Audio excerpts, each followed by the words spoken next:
I'm Jim Lampley. Welcome to this look back at the stories behind Leonard Hearns, one of the most memorable fights in 30 years of boxing on HBO. We focus on a pivotal bout in boxing history. 10 years after an unbeaten Muhammad Ali faced off for the first time against unbeaten Joe Frazier, another classic boxer met another fearsome puncher in another summit meeting of rising stars. Like Ali and Frazier before them, welterweights Sugar Ray Leonard and Thomas Hitman Hearns were the two biggest stars of the moment. Welterweight championship of the world, it is probably the most talked about fight in history. This was everything people in prior eras remembered about Dempsey, Tunney, Robinson, Castillo, or Lewis Schmeling. This was that level of rivalry. It was clear that they were the best of their era and had the potential to be among the greatest welterweights of all time. There was a sense that something very big was at stake in terms of who would be the signal figure in boxing for years to come. By one punch either way, it would have changed the course of history. In the late 1970s, boxing stood on the brink of a new era as the ring's most charismatic figure began a slow fade into the twilight of his luminous career.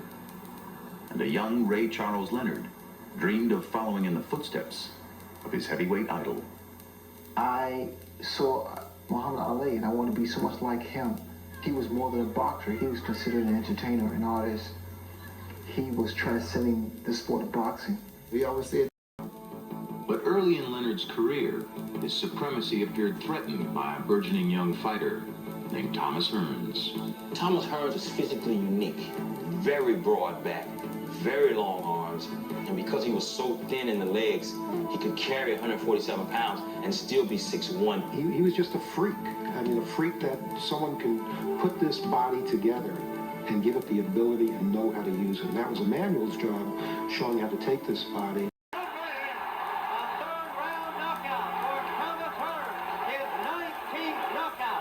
Never seen a welterweight hit as hard as this kid. Nobody with his size, he's going to get to anybody, any of these welterweights. That's for real. Nobody is going to beat this kid. Showdown was finally set for September 16th, 1981 in Las Vegas, proving the genius of Dundee's delay by promising to be boxing's highest-grossing fight of all time, with Leonard's take of nearly $12 million.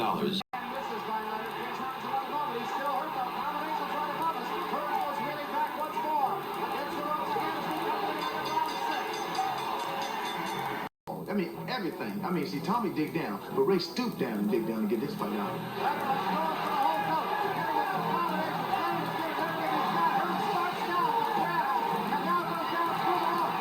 The only thing that kept him from being knocked into the seats was he was completely tangled up in the ropes. I was hoping that Tommy could hold on. I was hoping that Tommy.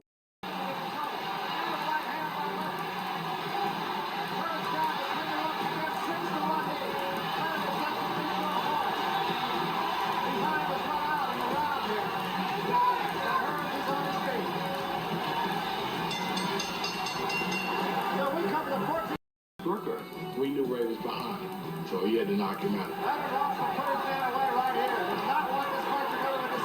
It was a race against the clock. Two of the greatest fighters of all time. Ray, at that point, you know, smelled blood. Ray Thompson now. Two left hands against the rope. Hearns is reeling. Every punch that I had left, I just went on a rampage. Thomas was on the ropes, still holding his hands up, blocking punches, but didn't have the energy to even hold his body erect. Hearns just trying to hang on here. Left hand sends Hearns back against the ropes again. And that's all. It's over. And Ray Leonard is the undisputed welterweight champion of the world against the very big Thomas Hearns. You cannot say enough about both. Ladies and gentlemen, welcome to the Mandalay Bay Resort and Casino in Las Vegas, Nevada for an evening of World Championship Boxing. This event is being brought to you by Barrera's Top Rank Incorporated in association with the King of Beers, Budweiser, and the heart and soul of boxing, HBO Sports. This bout set for 12 rounds of boxing for the WBC Lightweight Championship of the World. Being sanctioned by the Nevada State Athletic Commission Chairman Dr. Luther Mack and Executive Director Mark Ratner. The judges in charge of scoring will be Ken Morita, Larry O'Donnell, along with Daniel Vanderweer. And when the bell rings, the third man inside the ring, fair but firm referee Joe Cortez. And now, ladies and gentlemen, the moment has come to find out who is El Más Macho. In the blue corner, he steps in this night in an effort to reclaim his crown, wearing blue trunks trimmed in white and weighing in at the lightweight limit of 135 pounds. As a professional, he maintains a record consisting of 46 victories, 5 defeats, 1 draw, and 42 of his victories coming by way of knockout. El Orgullo de Empalme, Sonora, Mexico, and fighting out of Mexicali, Baja California, the former WBC Lightweight Champion of the World, Jose Luis El Temible Castillo.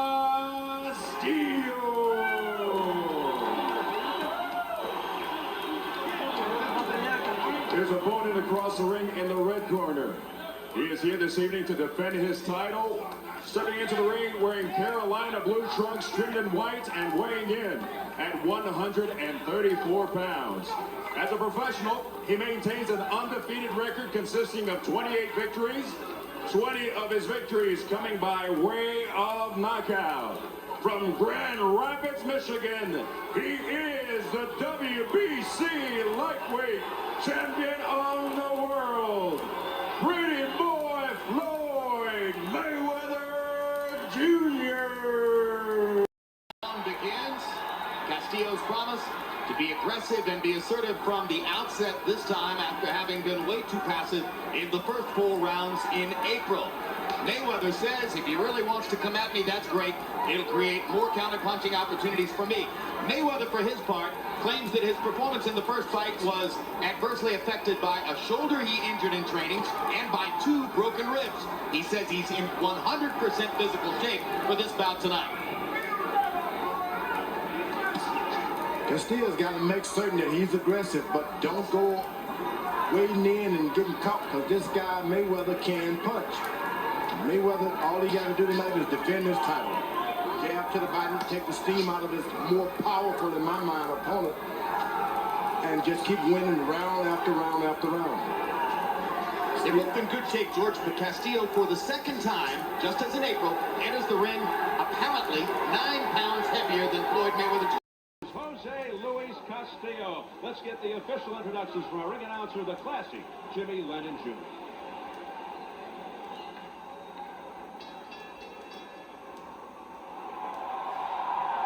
Ladies and gentlemen, a very good evening to you, and welcome to the Thomas and Mack Center here at the campus of UNLV in Las Vegas, Nevada, as it's time for the featured bout of the evening, brought to you by Gary Shaw Productions and Top Rank Incorporated in association with Caesars Palace, Wynn Resorts, and Showtime. This bout coming away is sanctioned by the Nevada State Athletic Commission, the Chairman Skip Avancino Jr., Commissioners Dr. Tony Alamo, John Bailey, Joe W. Brown, and Dr. Flip Omansky, the Executive Director, Mark Ratner. Our physicians at ringside, Dr. Jeff Davidson, Dr. James Game, Dr. Al Capana, and Dr. Todd Chapman. Timekeepers at the bell, also keeping count of the knockdowns tonight, James Cavan and Mike Lachella. Introducing to you our 3 judges scoring this bout from ringside. From Las Vegas, Nevada, Jerry Roth. From Providence, Rhode Island, Clark Sammartino. And from Tokyo, Japan, Nobuaki Uratani. Now introducing to you our referee in charge, the 3rd man in the ring, fair but firm, Joe Cortez. All right, fans, here we go. The time has come for the main event of the evening, the rematch you've all been waiting for. 12 rounds of boxing in a lightweight special attraction. And now, ladies and gentlemen in attendance and boxing fans joining us around the world, live from Las Vegas, it's showtime!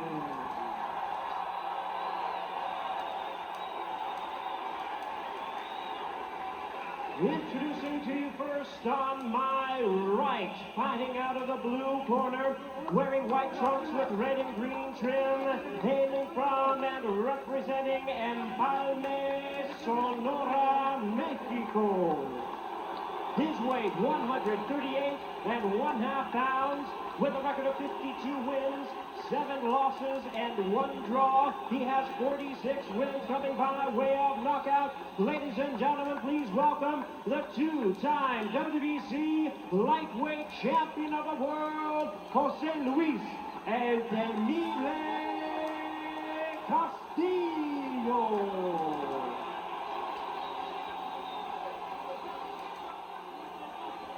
And his opponent across the ring on my left, fighting out of the red corner in this 12-round special attraction, wearing black trunks with gray trim, fighting out of Las Vegas, Nevada, by way of Sacramento, California. He weighed in at the lightweight limit of 135 pounds with a record of 40 wins, 2 losses. He has 33 wins coming by way of knockout. Ladies and gentlemen, please welcome the former junior lightweight world champion and the current WBC and WBO lightweight champion of the world, introducing Diego Chico Corrales.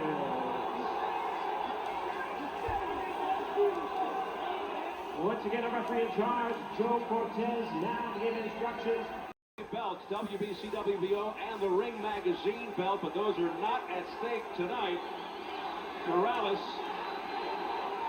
ready for Castillo. We met with Castillo yesterday. His exact words to us were, last time I lost my championship, this time I'm going to get 2 championships. Well, minutes later at the weigh-in, it became a moot point when he couldn't make weight. So despite the controversy, will they continue where they left off 5 months ago? In essence, is this round 11? The prevailing opinion, no matter what, another shootout is inevitable. We'll soon see.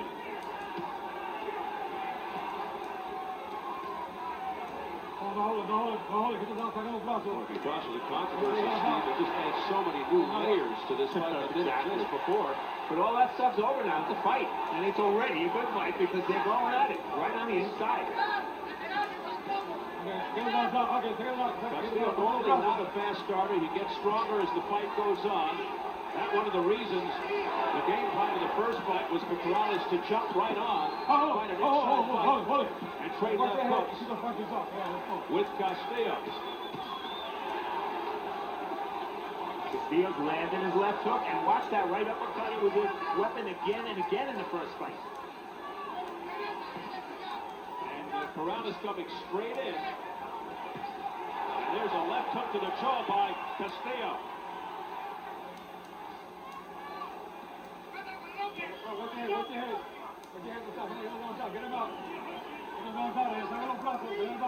You watch Castillo start quickly. Usually a slow starter, you wonder. Just conjecture, but does he in the back of your mind think, I don't know if I have the energy to go 12 hard rounds. Another left hook upstairs by Castillo. And they're picking right up where they left off. Big first round for Castillo, though, no doubt. He's taken it so far, halfway through.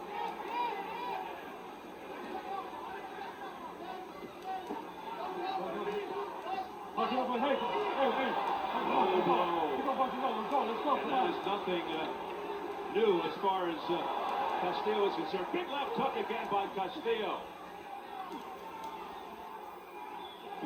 So Castillo starting strong, and there's a right hand over the top by Jose Luis Castillo.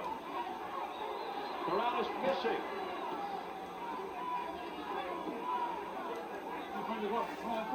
We were wondering if, big right hand by Corrales. We were wondering if Corrales would make any adjustments. No adjustments. Just happy again to fight Castillo's fight. The same exact styles as the first fight. Castillo, who weighed in at 147 about 3, 4 o'clock today. Corrales, 149 at about 6 p.m. Remember, these are lightweights, 135. Castillo 12 above, Corrales 14. The weight limit. Final seconds of round one. A better first round here for Jose Luis Castillo, landing many left hooks.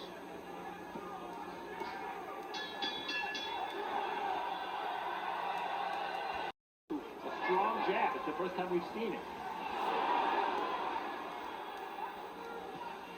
And Corrales continues. Oh, Castillo! And down goes Corrales here in the fourth. 5, 6, 7, 8, 9. Oh, Cortez stops it. He got up to 10, and Cortez has stopped the fight, and Corrales has evened the score. Castillo has evened the score.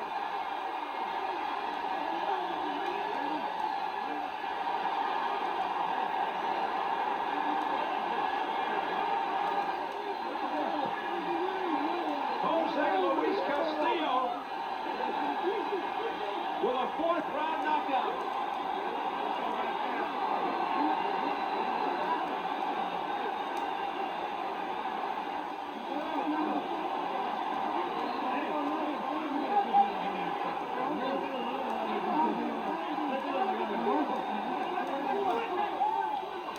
Castillo, historically a slow starter, gets it done fast. And we were worried about Castillo draining himself, trying to make weight. He was the stronger fighter. Against Klitschko, Vladimir at age 26 with a 6-year advantage over McCline, who lost 5 years in the big house. They're both 6 feet 6 inches tall. Klitschko with a 1.5-inch reach advantage. Vladimir weighing in at a surprisingly light 240, perhaps wanting to accentuate his seemingly large advantage in foot movement and mobility. McCline at his usual sturdy 263. Ladies and gentlemen, from the Mandalay Bay Resort and Casino in Las Vegas, Nevada, this is the main event of the evening. Being brought to you by Bob Arum's Top Rank Incorporated in association with Universal, Cedric Kushner Promotions, the King of Beers, Budweiser, and HBO. 12 rounds of boxing for the WBO Heavyweight Championship of the World. Once again, being sanctioned by the Nevada State Athletic Commission, Chairman Dr. Luther Mack, Executive Director Mark Retner. When the bell rings, the gentleman in charge of scoring will be judges Dwayne Ford, Jerry Roth, and Nelson Vasquez. The referee, Jay Nady. And once again, ladies and gentlemen, the moment has come to find out who is El Más Macho. In the blue corner, he is a challenger. He steps into the ring wearing red trunks trimmed in silver and weighing in at 263 pounds. As a professional, he maintains an impressive record consisting of 28 victories with just 2 defeats, 3 draws, and 16 of his victories coming by way of knockout. Fighting out of Port Jefferson, New York, Jamil Big Time McCline.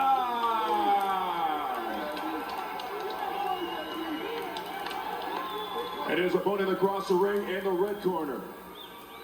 He is the defending champion and steps into the ring wearing red trunks trimmed in gold and weighing in at 240 pounds. With an impressive record consisting of 39 victories with 1 lone defeat and 36 of his victories coming by way of knockout. He is the defending WBO Heavyweight Champion of the World. From Kiev, Ukraine, the Steel Hammer, Vladimir Klitschko. Refer the guy who doesn't meet his gaze. 2 Tyrannosaurus Rexes in red trunks. 6'6" against 6'6". First big test of Vladimir's athletic talent because Jamil is the same kind of athlete. Vladimir is paused. He's in position to throw a big right at all times. All always in position, so you got to be careful when you're fighting a guy like that. When you're fighting a puncher, you got to move him out of position, make him get on his toes. Step out, step in. McCline trying to work at a fast pace from the opening bell. His plan is to try to force Klitschko to fight at a faster tempo than he is used to. Klitschko likes to be relaxed in there. Jab, jab, look for a chance to throw the power shot. McCline is going to have to win the jabbing contest if he's going to impose his will on Vladimir Klitschko. 12 rounds of boxing. This is for the WBA, WBC Welterweight Championship of the World. Brought to you in association with Don King Productions, Pachanga Resort and Casino, the undisputed king of beers, Budweiser, and HBO Sports. Sanctioned by the California State Athletic Commission, Chairman Van Gordon Souter, Vice Chairman Sanford Michaelman. The three judges at ringside scoring this contest on the 10-point must system will be Raul Caiz Sr., John Keane, and John Shorley. And when the bell rings, your referee in charge of the action working for the 160th time in a world title bout, Marty Denkin. And now, for the thousands in attendance and the millions watching around the world, ladies and gentlemen, let's get ready to rumble!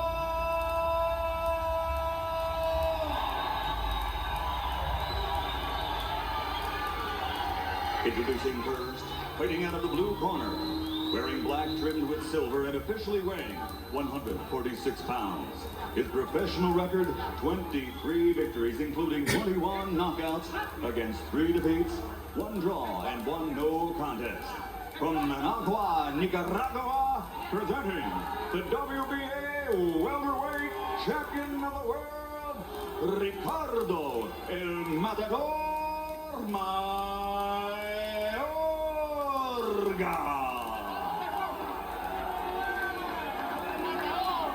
And his opponent across the ring, fighting out of the red corner, wearing black with red, his official weight, 146.5 pounds. His professional record stands at 35 victories, including 26 knockouts, with 1 no contest, while capturing 2 world titles, and he is rated pound for pound among the very best in the world today.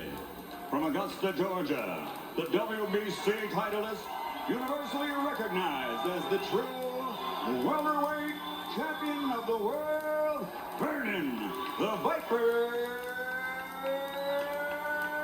Forrest. And overworking himself. Mark Denkin? How so? He misses a lot. The fighters are hitting below the belt. They're on the right side of him. He doesn't move around and get to see what's going on. He has been the object of a couple of complaints in the last year or two. Marty Denkin, though, as you heard, he's got integrity, though. Deep background, 150 championship fights.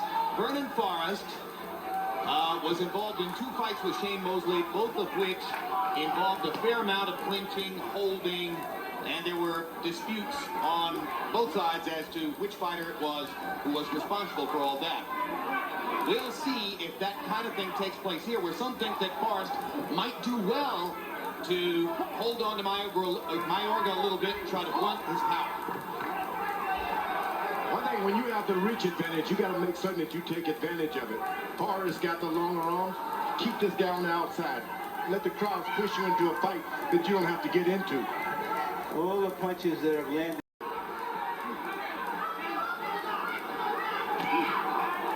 Hard right hand by Mayorga. And another hard right hand hurts Forrest. And Forrest throws Mayorga off of it. Don't you stand.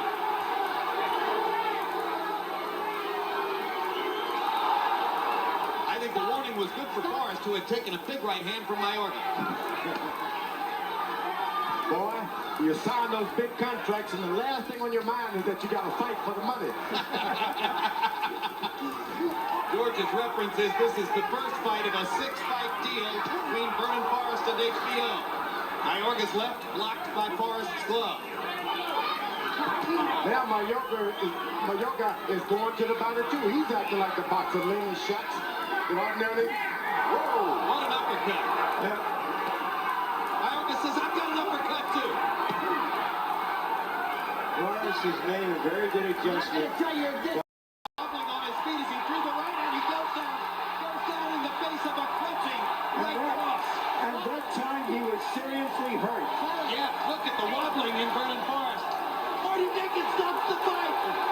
Marty Dickens stops the fight. And Ricardo Mayorga has done it.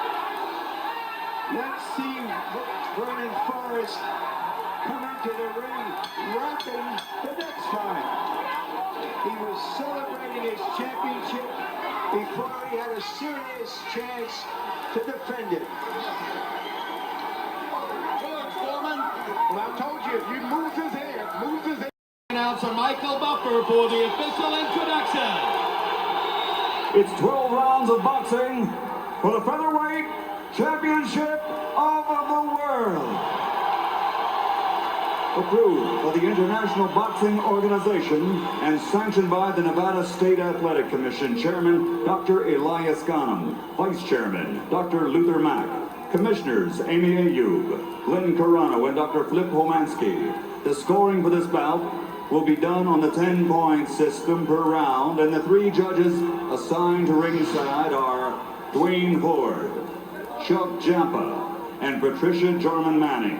And when the bell rings, the man in charge of the action inside the ring, working for the 140th time as a referee in a title fight, Joe Cortez.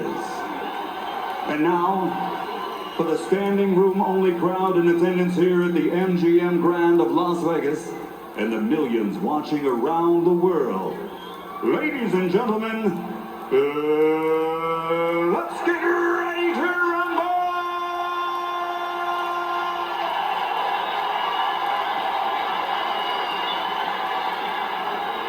Introducing first, fighting out of the blue corner, wearing blue trimmed with silver. He weighed in at 125.5 pounds. In his professional boxing career, he has been victorious 52 times, and 38 of those victories have ended by knockout. Only 3 times in 55 bouts has he been defeated. This 2-time champion comes here tonight, ready and determined to show all that he is not only the best featherweight in the world, but among the best fighters in the world. Ladies and gentlemen, here is the 2-time world champion, Damas y Caballeros, Castillo de Mexico, the baby-faced assassin, Marco Antonio Barrera.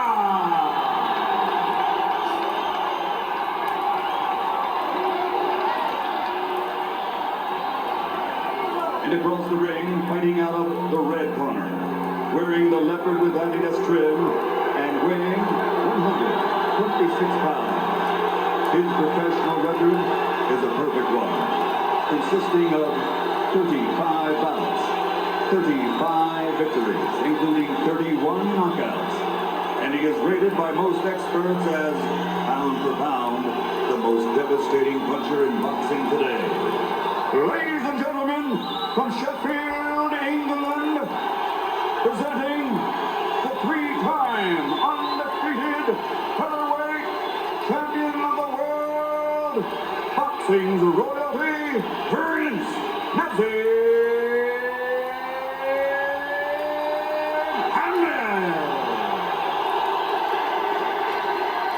Make him a hero in Mexico.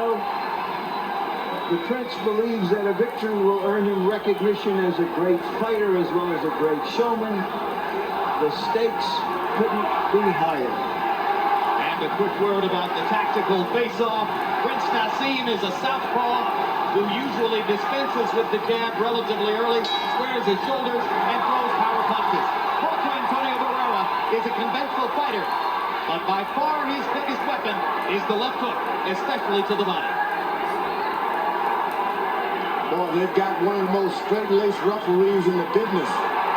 Joe Cortez is not going to take a lot of foolishness, so be careful of the disqualification. Barrera's got to make certain that he stays solid in every round with a good body shot. Get this guy off of his feet, moving away from him. The Prince has got to come out of his trick bag and make Barrera try to be a showman as well. And home. Don't go lunging out there.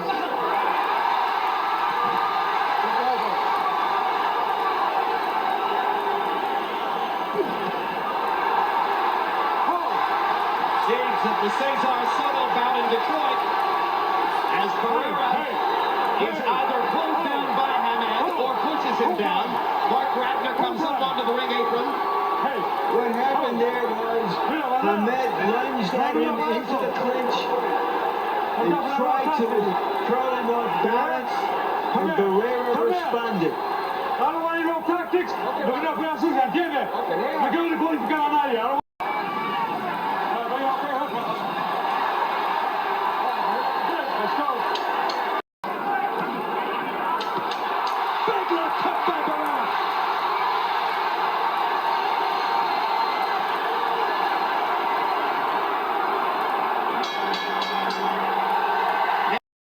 Ladies and gentlemen, a very good evening to you, and we welcome you to our featured bout of the evening here at the world's most famous arena. We are at the theater here at Madison Square Garden in New York City. At this time, we present the first round of the Middleweight World Championship Series. It is all brought to you by Don King Productions in association with Madison Square Garden, HBO Sports, and Budweiser. The undisputed king of beers, this Bud's for you. This bout coming away is sanctioned by the World Boxing Council President Jose Sulaiman, Supervisor Mauricio Sulaiman, along with the International Boxing Federation, the President Hiawatha Knight, Supervisor Darrell Peoples, and the New York State Athletic Commission, the Chairman Mel Southern, Commissioners Jerome Becker and Mark Kornstein. Introducing to you our three judges scoring the bout from ringside. From Harlem, New York, George Colon. From Hillside, New Jersey, Larry Hazard Jr. From Brick, New Jersey, Tom Kazmarek. And the third man of the ring, our referee in charge, working in this, his 89th professional bout, introducing Steve Smoker. All right, fans, here we go with the featured bout of the evening. 12 rounds of boxing for the WBC and IBF Middleweight Championship of the World. And now, ladies and gentlemen in attendance and boxing fans joining us around the world, live from Madison Square Garden, it's time for the main event of the evening. Introducing to you first on my right, the WBC World Champion fighting out of the blue corner, wearing blue trunks and hailing from our nation's capital of Washington, D.C. He weighed in at a trim and ready 157.5 pounds. His record 35 wins, 2 losses, with 23 wins coming by way of knockout. Here is the two-time WBC Middleweight Champion of the World, introducing Keith Holmes. And his opponent across the ring, the IBF World Champion on my left, fighting out of the blue corner. He is wearing black trunks with gold trim, fighting out of Philadelphia, Pennsylvania. He weighed in at 159 pounds. His record 38 wins, 2 losses, 1 draw, with 28 big wins coming by way of knockout. Ladies and gentlemen, tonight he is making the 13th defense of his title. Please welcome the IBF Middleweight Champion of the World, introducing Bernard, the Executioner Hopkins.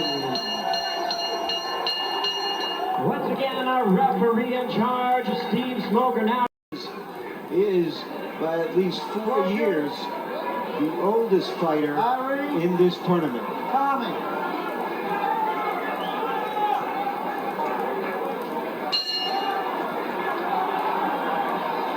Keith Holmes is younger, potentially hungrier. But Will that hunger mean something against the tenacity and skills of Bernard Hopkins? Holmes has got to be in position to make the big guy, he's talked all the big talk, and make him run into something. I wouldn't take any steps forward and make him come to you. And of course, Hopkins he's talked the fire there, he's got to bring the burn on. It was interesting, George, I had a conversation with 130-pound star Shambe Mitchell, who, actually 140-pound star Shambe Mitchell, who has sparred down in Washington, D.C. with both Holmes and William Jaffe in this tournament. He said, Holmes hits very hard if he catches you at the end of his punches. You can limit his power by stepping inside and making him shorten his punches up. Yeah, that's the way it is with most guys, especially with the longer arm. They need that extension for power. Introductions. Ladies and gentlemen, from the MGM Grand of Las Vegas, let's get ready for the main event. The moment we've all been waiting for, the rematch. 12 rounds of boxing for the true and legitimate Featherweight Championship of the World. Brought to you by Top Rank Incorporated and Forum Boxing Incorporated in association with your undisputed king of beers, Budweiser. Sanctioned by the Nevada State Athletic Commission Chairman Dr. Luther Mack. The 3 judges assigned to ringside scoring this contest on the 10-point must system are Dwayne Ford, Chuck Jampa, and Mike Liana. And when the bell rings, your referee in charge of the action, Jay Nady. And now, the 2 best featherweights in the world are in the ring. And soon, only one will be the very best. Ladies and gentlemen, let's get ready to rumble!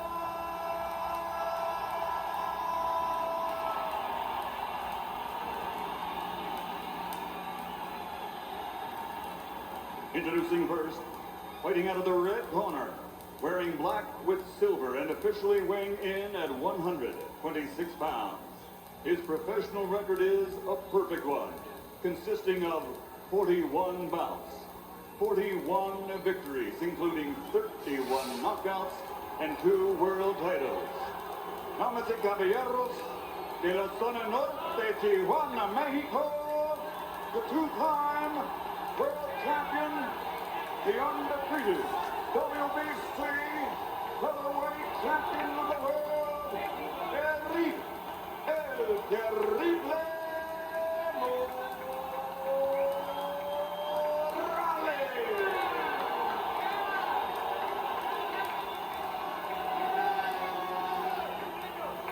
And across the ring, fighting out of the blue corner, wearing silver with blue letters and officially weighing 126 pounds. His professional record stands at 54 victories, including 39 knockouts with only 3 defeats. And he is rated by the experts as one of the best pound-for-pound fighters in the world today. From Ciudad de Mexico, the 3-time world champion, recognized as the People's Featherweight World Champion, the baby-faced assassin, Marco Antonio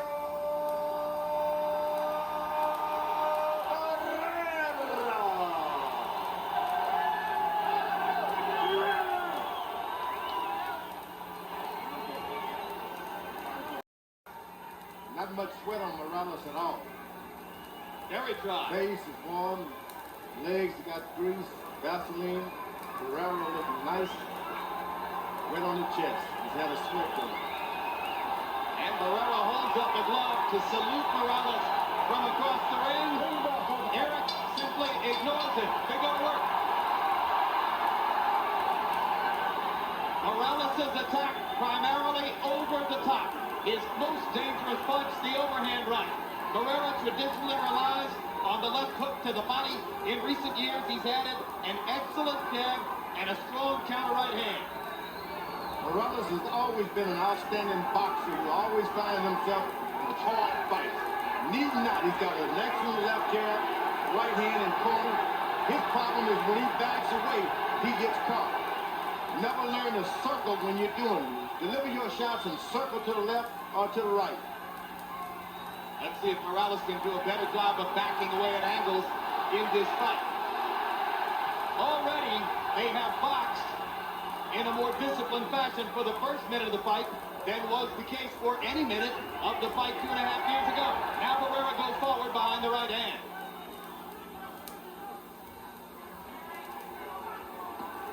This is a stand-up boxing match as is now. Morales can get the best of it. Keeps your balance, keep your height and your jab. There's the first left hook to the body by Barrera. No question, fighting at distance, Eric Morales ought to have the advantages. That's why he had the odds favored him in the first time around. He's an excellent boxer. Now stick to your game plan. But he stands up so straight that he seems to have a big target area. No, you can't hit him up there unless you drop your waist just a little bit as he's doing there. Weave and bobbing is causing a problem. Very tactical first round. Mexican fans may not believe. Well, Eric Morales has Miguel Diaz in his corner, one of the very best. He's got a job to do in these last 3 rounds coming up. Hard right hand and another left by Barrera. Big shot ahead. Eric Morales taking a lot of punishment in this round. Big right hand by Barrera. Stumps Morales. He hits him in the mouth again. What a chin Eric Morales shows against this assault. Barrera has landed a half-dozen big shots since the start of the round. Barrera looking for a 10-8 round. Maybe if he'd have fought some of the early rounds this way, he wouldn't need it. Amen. And there's the Morales rally. Morales takes a chance when he does this. He opens himself up to big counters. As long as he keeps his head on Barrera's chest, he's out of harm's way. Just don't back away. Don't back away. And don't duck to where Barrera can hit him with the left hook. Hard right hand by Morales. Barrera continues to attack. Down the stretch they come. We're going to let the last minute play in the clear. Boxing analyst Max Kellerman. Max, the 168-pound weight class, not one of the original 8 divisions in boxing, has long been seen as an oddity, not as a glamour division. This, however, is a glamour fight, and one thing about 168, in order to succeed in this weight class, you almost have to have the kind of all-sport, generalized athletic talent which demonstrates that you could be good at anything. It's a great point. You know, a lot of the greatest fighters ever, Jim, were essentially outsized middleweights. Sam Langford, Harry Fred, Billy Conn. They were outsized middleweights before there was a super middleweight division. The division itself is not even 25 years old. It's only been around since '84. And therefore, this is the first super middleweight super fight in the history of boxing. Roy Jones and James Toney had a big fight in this division, but for them it was really a stopover on their way from middleweight to ultimately the head. The World Boxing Organization, Supervisor, Mr. John Duggan of the United States. The World Boxing Association, Supervisor, Senor Renzo Bagnarial. The World Boxing Council, Supervisor, Monsieur Bob Louis of Belgium. At ringside, the 3 judges scoring this contest will be from Italy. Signore Massimo Maravecchio. From the United States, Mr. Raul Caiz. From the United States, John Stewart. Inside the ring, referee in charge of the action, also from the United States, Mr. Michael Ortega. And now, for the tens of thousands in attendance in person and the millions watching around the world. Ladies and gentlemen, let's get ready to rumble!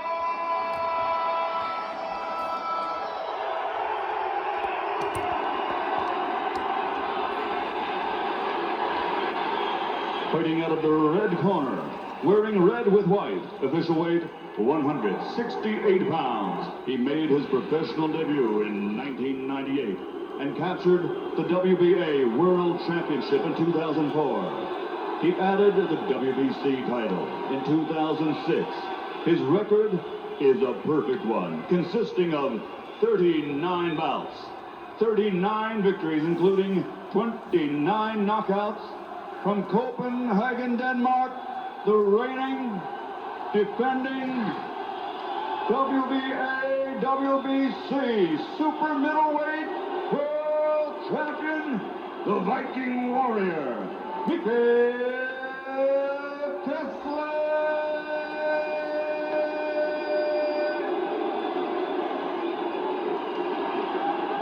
Fighting out of the blue corner, wearing black with white, official weight 166 pounds, 7 ounces. He currently is the longest reigning champion in the world and one of only 6 men in boxing history with 20 successful world title defenses. In 43 bouts, he has 43 victories, including 32 knockouts. Presenting the fighting pride of Newbridge, Wales, the reigning, defending, undefeated WBO Super Middleweight Champion of the World, Calzaghe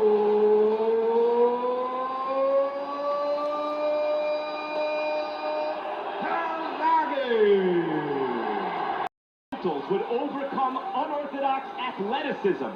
Miguel Kessler will try to do the same thing here right now. Round 1 begins.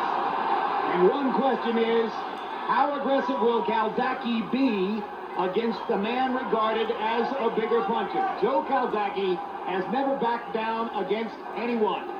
Every indication right now is that he intends to be extremely aggressive and apply a lot of pressure on Kessler, who's normally a technical fighter who likes to think, and we believe that Calzaghe is going to tonight try to put pressure, make him fight faster than he normally fights, to make him offset his thinking.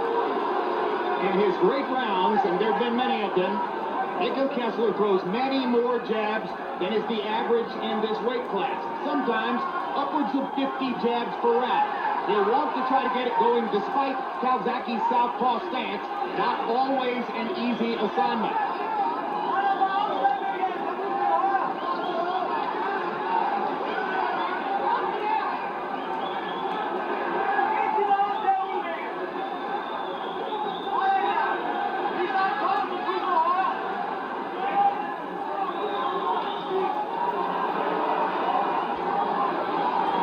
There's been a significant punch so far.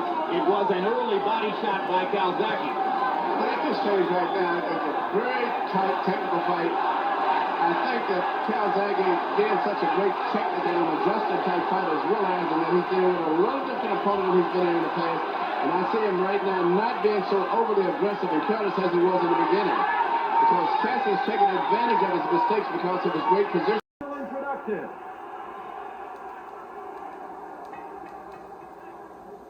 At ringside, the 3 judges scoring this bout on the 10-point system will be Bert Clements, Dave Moretti, and Paul Smith. And inside the ring, at the bell, your referee in charge of the action, Joe Cortez. And now, 2 fighters, unbeaten, undefeated, have entered the ring. Only one will emerge victorious. Somebody, though, has got to go. Ladies and gentlemen, let's get ready to rumble!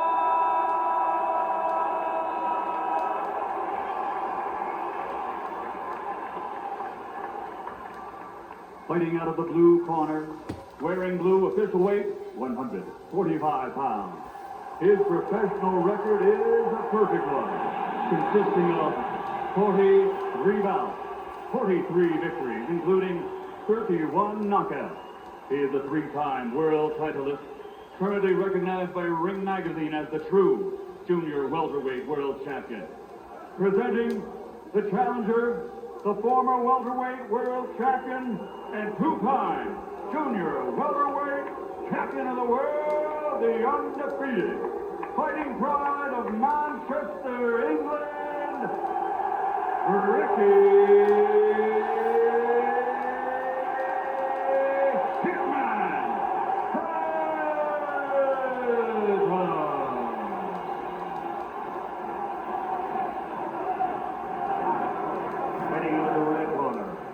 Wearing gray, official weight, 147 pounds. A perfect professional record also, 38 pounds. 38 victories, including 24 knockouts. He has captured 5 world titles in 5 different divisions and is rated by all as pound for pound, the best in the world. From Grand Rapids, Michigan, former junior lightweight, former lightweight, former super lightweight, former super welterweight, world champion, the reigning, defending, undefeated welterweight champion of the world, Pretty Boy Floyd, a.k.a. Money.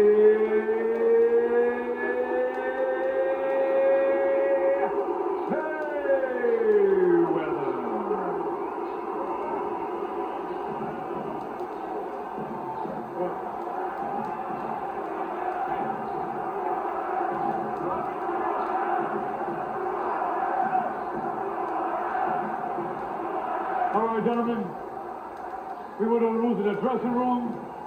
I expect a good, clean fight over a good sportsmanlike conduct on both the fighters and the cornermen, you understand? Give me a clean fight. I'll bring back a man to the old time. Remember, guys, I'm fair, but I'm firm. Punch him out. Floyd Mayweather insists that Ricky Hatton should appreciate that he is getting a chance to fight him. Let's see how Ricky Hatton shows his appreciation.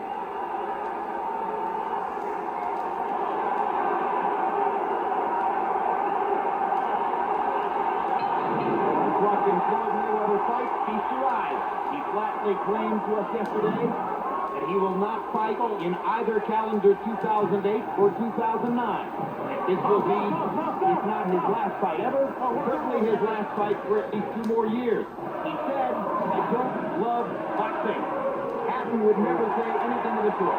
Right here, you see the difference in the speed of Ricky Hatton as compared to other opponents of Floyd. Even what Oscar called it, the foot speed in addition to the upper body movement is a lot different. Good quick left hook lands on the button for Mayweather. Accuracy of Floyd Mayweather's punching is one of his biggest weapons. No man's land between where Hatton is and where he wants to get, where Mayweather has to win the fight.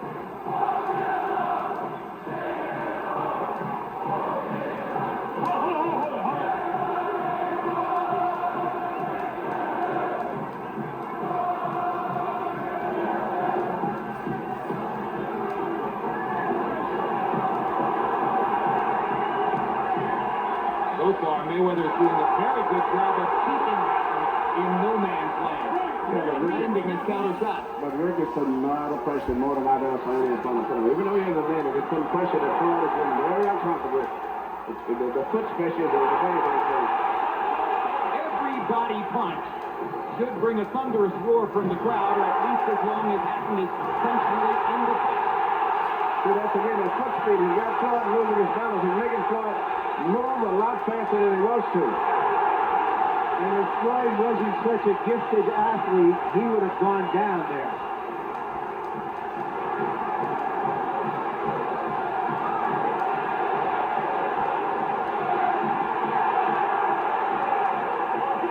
When he gets here, Hatton has to try to do damage and mount an offense. He says that the fallacy for a victory would leave him once again dead level with his Welsh compatriot, Joe Calzaghe, who's 44 and up. He can stride for stride for check left hook. A check left hook right into it. You never saw it.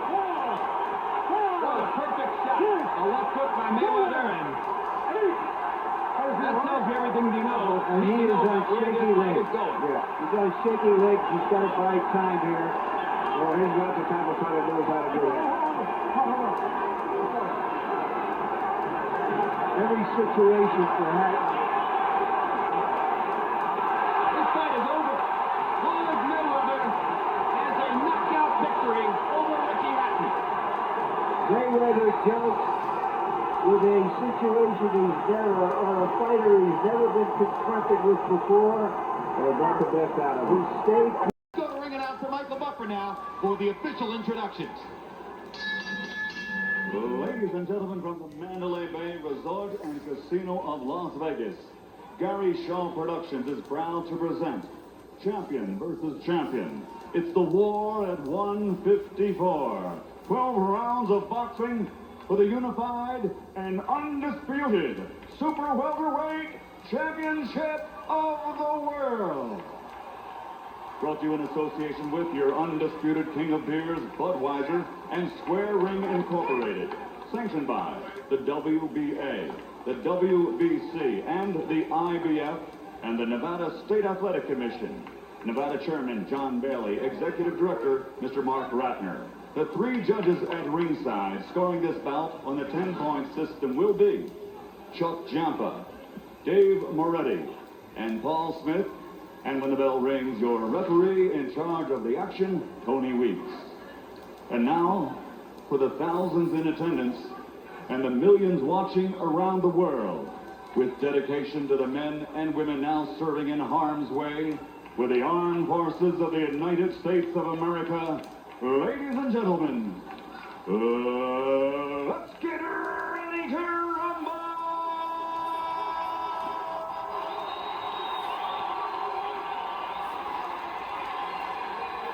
Introducing first, fighting out of the blue corner, wearing white with blue. He weighed in officially at 154 pounds. He brings an outstanding professional record to the ring. In 49 bouts, he has 46 victories, including 25 knockouts, with only 3 defeats.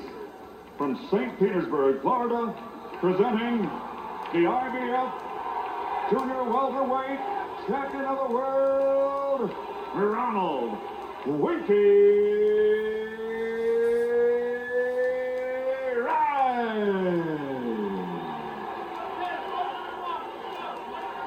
And his opponent across the ring, fighting out of the red corner, wearing black trimmed with silver.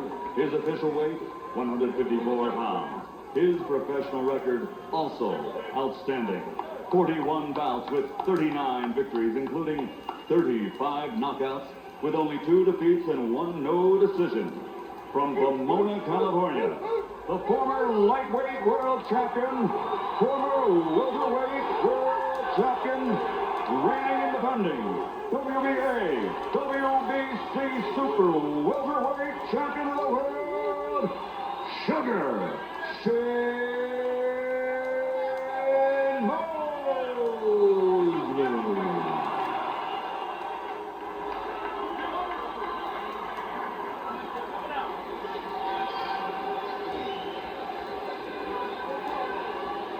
Okay, gentlemen, you both received your instructions in the dressing room. Okay, look, if he goes right here, it's okay, and his ground's going to be low. Right here is okay, and his ground's going to be low. I want a good, clean fight. Obey my commands at all times, above all, protect yourselves at all times. Ready? Let's go. In my fantasy, Wright will try to fight Mosley the way Hagler fought Hearns, trying to walk him down because he's the bigger man. Mosley will fight Wright the way Leonard fought Hagler, trying to box him, throw flurries, and move. I don't think Rick is going to throw the volume of punches that Hagler threw over there. Or it could be a tactical chess match from the beginning, but we'll see as they meet in the center of the ring and both begin to try to use their jab. Just as in the preceding fight, remember, you're looking at a southpaw against a conventional fighter. Possibility of headbutts, possibility of feet getting tangled up, difficulty of establishing your jab, especially for the conventional fighter who's not as accustomed to this kind of confrontation. That's correct. And Winky is very, very accustomed to fighting right-handers. Body shots by Shane. Winky grins at him. Shane trying to get a right hand straight through the middle, and Winky still grinning at Shane.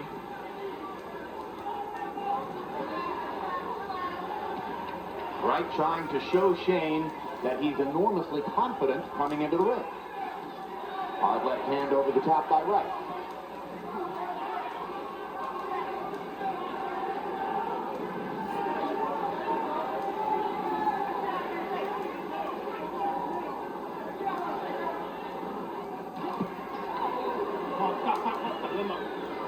appears that after having to chase a lateral moving De La Hoya down much of the night September 13, Shane's going to find Winky Wright a lot easier to find. Winky Wright was walking him down, tight defense, and at this stage right now, seems to have the best of the fight because he's got Shane seems to be very uncomfortable with the situation. I thought that last left hand stunned Mosley a little bit. It did, just prior to the tangle up. This is Wright's attempt to say, I'm the bigger, stronger man. And Mosley's letting him doing it because he's not boxing the way he could box and the way he said he would try to box in this fight. He's just standing right in front of him.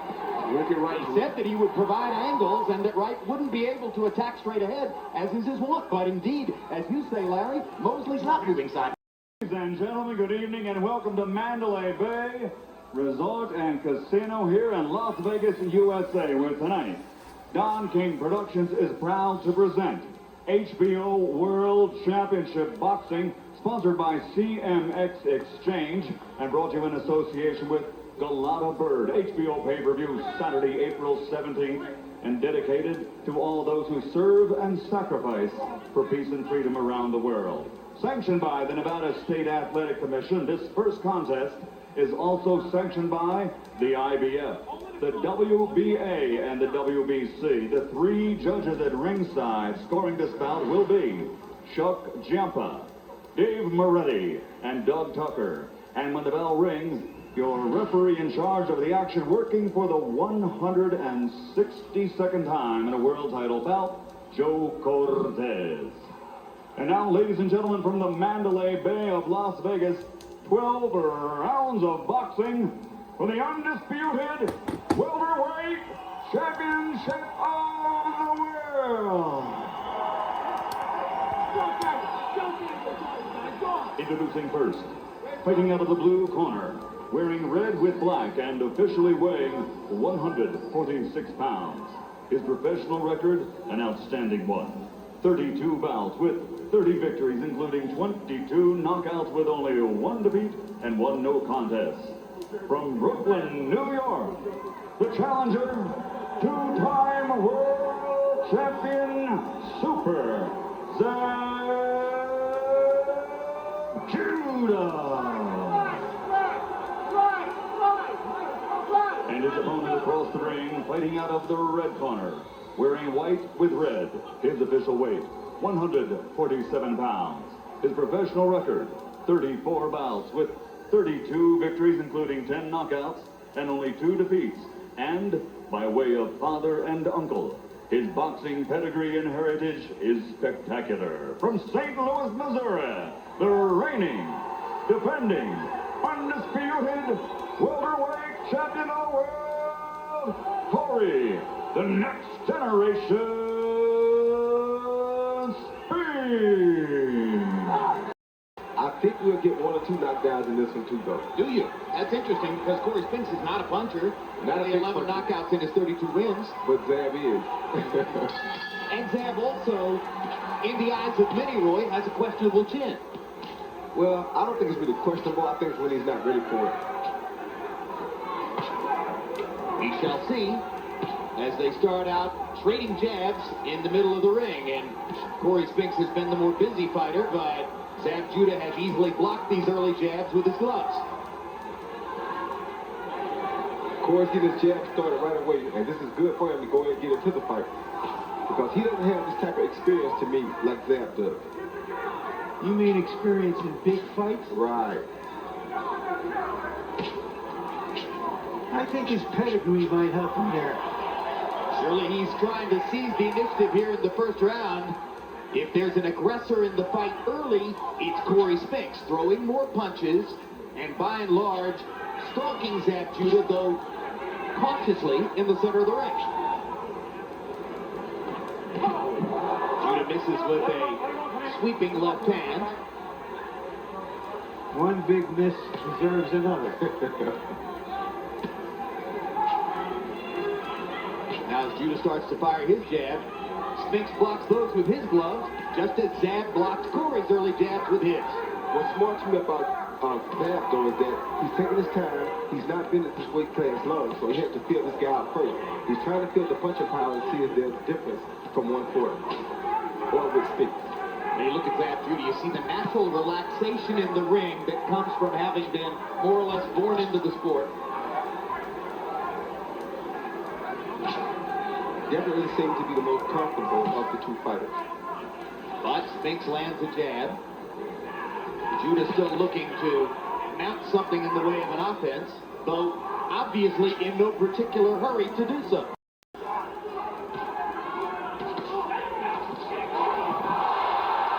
Down goes Judah on a left cross by Forrest.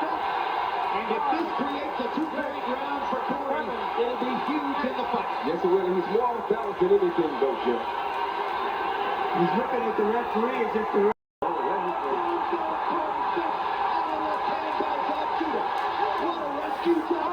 and he's hurting real bad right now. He's hurting real bad right now. That was a fighter's ego getting in the way. He had the fight won. He may not have it won now. No, he may not. A good shot. A huge right hand by Judah.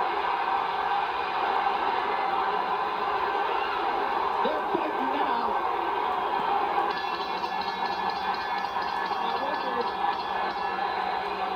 I still have Spinks winning the fight, but it may not go his way.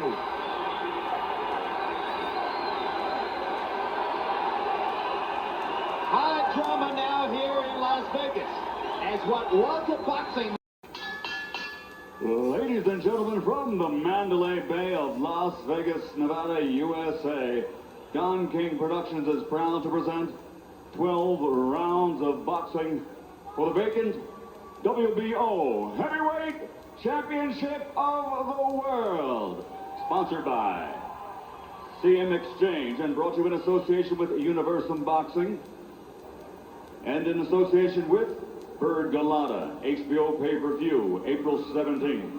Sanctioned by the Nevada State Athletic Commission, Chairman John Bailey, Executive Director Mark Ratner. The 3 judges in attendance at ringside scoring this on the 10-point must system will be Dwayne Ford from the United States, Jerry Roth, also from the United States, and Paul Thomas from England. And when the bell rings, your referee in charge, working in a world title bout for the 65th time, Robert Byrd. And now, from the Mandalay Bay of Las Vegas, ladies and gentlemen, let's get ready to rumble! Protect yourselves at all times. Obey my commands at all times. This is the championship fight. I expect a championship effort. Let's do it. Vladimir Klitschko is gone from the next big thing to the last big bust to the next what? That's what we've come here to see. There's a guy in Brewster's corner who's painted his face green. I wonder if it's meant to signify money. There'll be some of it available if he can win this fight. Well, there's a big lotto ticket across the ring. There you go. Not as big a lotto ticket as he was a year ago. And already, Vladimir Klitschko shows that he has been trying to learn how to hold an opponent when the opponent tries to attack him with big punches. He was prepared for this. Emmanuel Stewart felt that Brewster was going to come out and try to make an emotional street fight out of it. And now Klitschko tries to go to work behind the jab as Brewster continues to try to jump inside. So Emmanuel thought that the first round here might be similar to Mike Tyson against Lennox Lewis in Memphis, where he knew that Tyson would come out and try to swarm Lennox right away. And that's what Brewster better keep doing, because if he stays outside, he doesn't have a chance. And there's the left hook, which helps to set Vladimir's offensive skills apart from those of so many other heavyweights. So many big heavyweights will only throw the 1-2. Vladimir Klitschko has a good left hook. Yeah, he does, and he has very good hands. He uses both hands well for a big heavyweight, and that's different.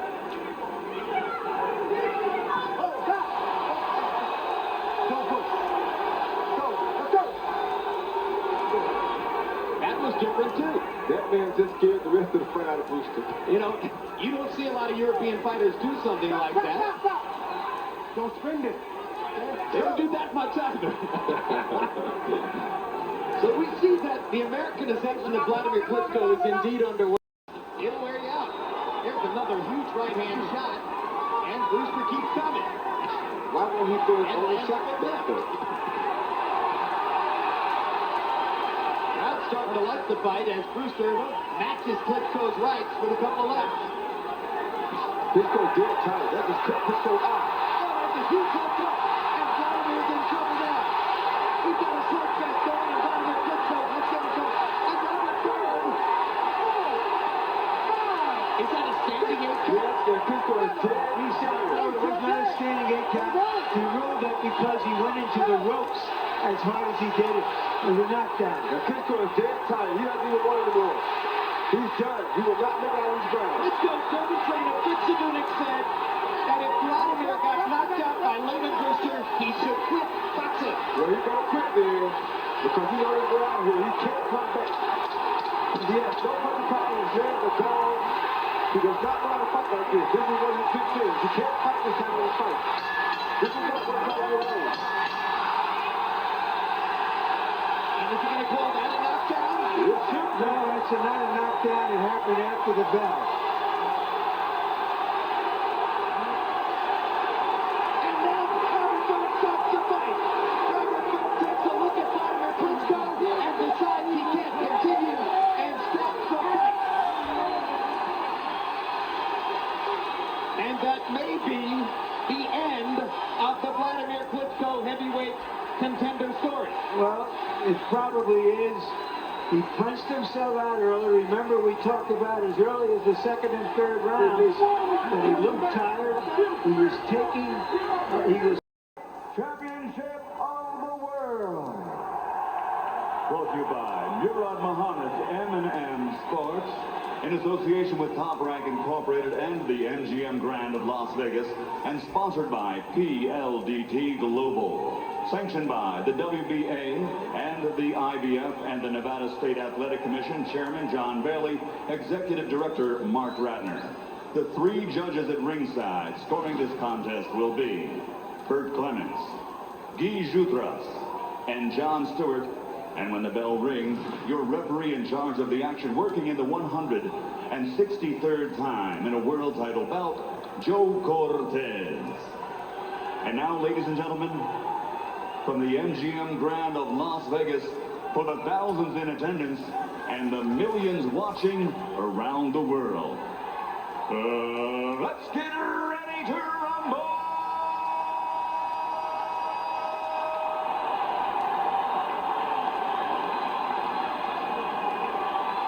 Introducing first, fighting out of the red corner, wearing red with white and officially weighing 125 pounds.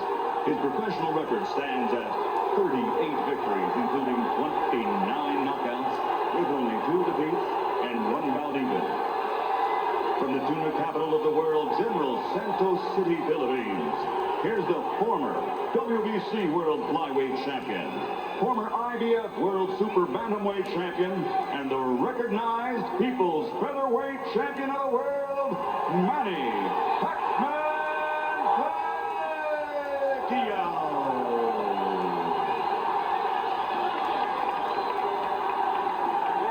And his opponent across the ring, fighting out of the blue corner, wearing white, trimmed with red. And his official weight is also 125 pounds. He has a professional record consisting of 42 victories, including 33 knockouts and only 2 defeats. Damas y caballeros de Ciudad de Mexico, the reigning, defending WBA IBF Featherweight Champion of the world, Juan Manuel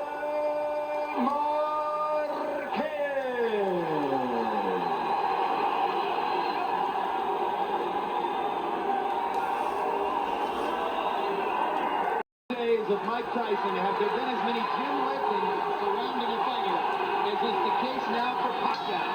Out of the wild card gym in Hollywood come stories of sparring partners with broken ribs, sparring partners who went home after 1 day, knockouts day after day in sparring. None of that means anything now. Marquez has no sparring partner, but Pacquiao has great talent. Well, you know, it actually depends on who were the sparring partners too. If you're fighting with top-notch guys for sparring partners, you're not going to be knocking those guys out.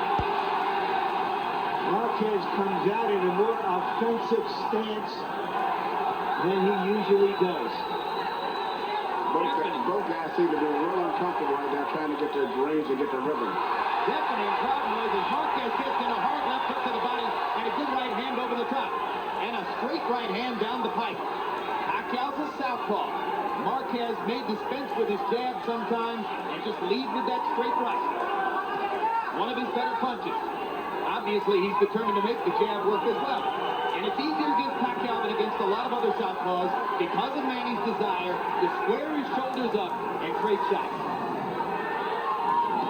Pacquiao is showing a lot more out-of-body movement than most southpaws that come straight in a lot. But right now, he seems to be having a problem with getting his rhythm together. And at this stage here, he looks to be a little bit wide with everything he does. His body position, everything. He's leaving himself exposed when he throws his punches. And he's getting kicked off down the middle by Marquez as he did on the quick left hook there. And he fires the straight left hand, and there's the punching count. As I'm looking at it, I don't know if Marquez is really that hurt or whether this guy caught with a straight shot right down the pipe. Marquez does not appear to be hurt or dazed. No, but he's still staying in the same position to get hit with a straight punch. And he got hit with another one. He's hurt now. He's hurt. He's not moving his head at all. He's just standing in one position. This is why we use the word sensation. If he doesn't move his head, he's going down again. And Juan Manuel Marquez has been down twice. And he's off balance again. Lands a good straight left. That momentarily backs Pacquiao off. But he's going straight back. Third knockdown at the first round. And he caught Marquez going down. And I'm not sure Juan Manuel will be able to get up. Cortez is going to let the fight continue. 30 seconds left in the first. Marquez has been down 3 times already. And Pacquiao lands another huge left. And another big one. But he's not getting away from the straight left at all. There's no head movement at all. This is not the fight that Juan Manuel Marquez would have wanted. Marquez is showing tremendous heart and determination to survive this round.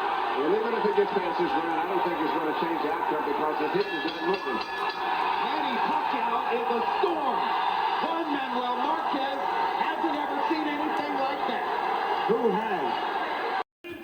The main event of the evening, 12 rounds for the WBO Heavyweight Championship of the world.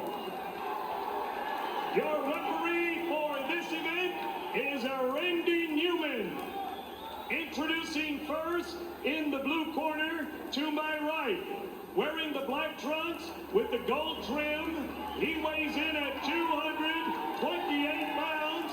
His professional record reads 30 victories, 4 defeats, 1 draw, and 22 wins coming by way of knockout.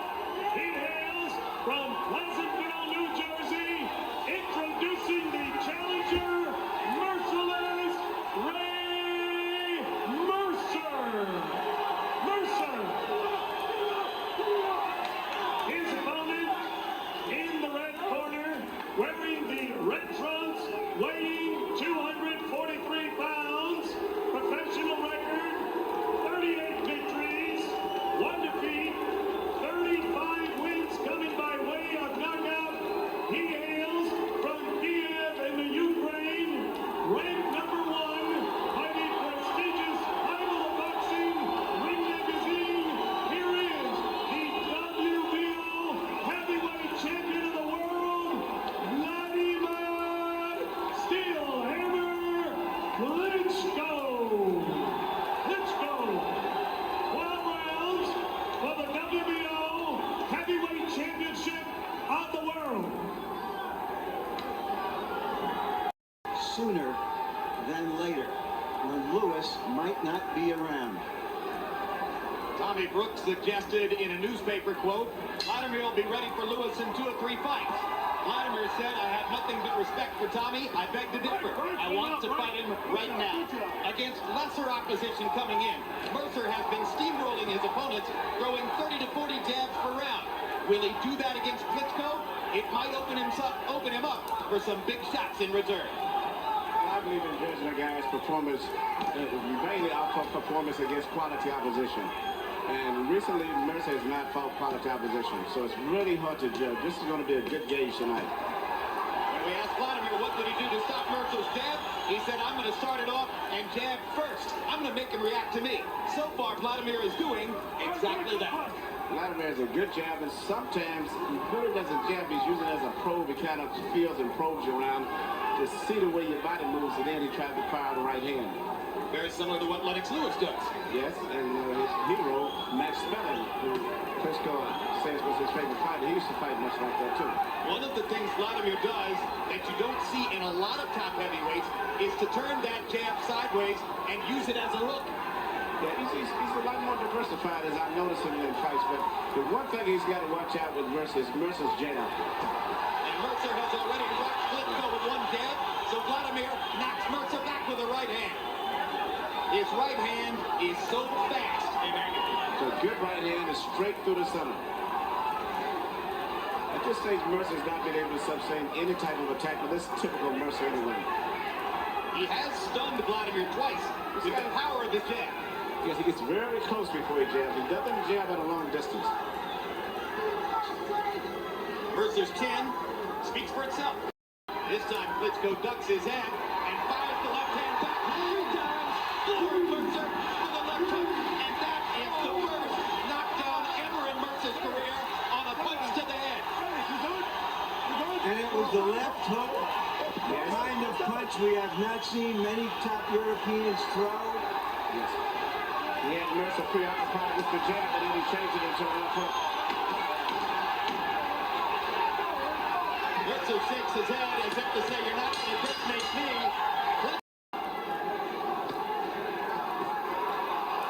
Another big shot. Mercer backs into the rope.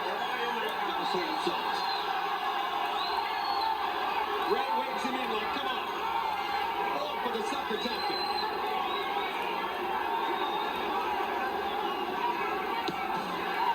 Again, the left hook. 3 times. Flush on the side of Mercer's head.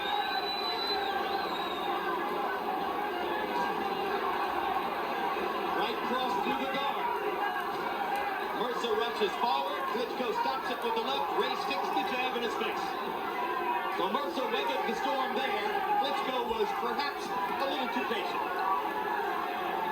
Mercer can believe what's happening to him in there. I think the head taking is all about, my God, where did this guy come from?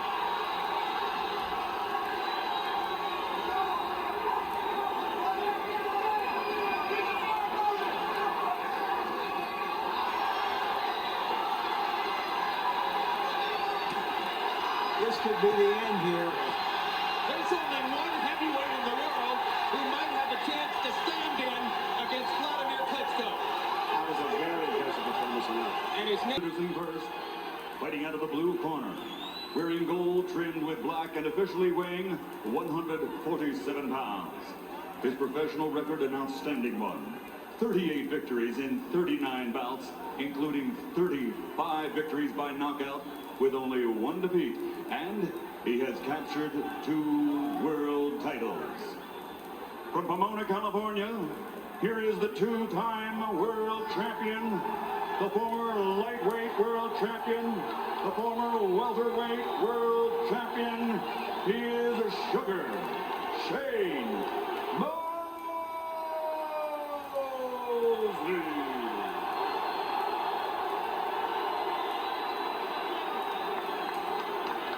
And across the ring, his opponent fighting out of the red corner, wearing silver trimmed with black and officially weighing in also at 147 pounds.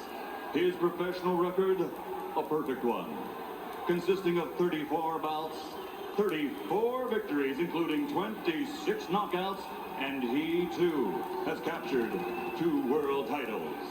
Originally from Augusta, Georgia, now living and fighting out of Atlanta, presenting the 2-time world champion, the universally recognized, reigning, defending, undefeated welterweight champion of the world, Forrest.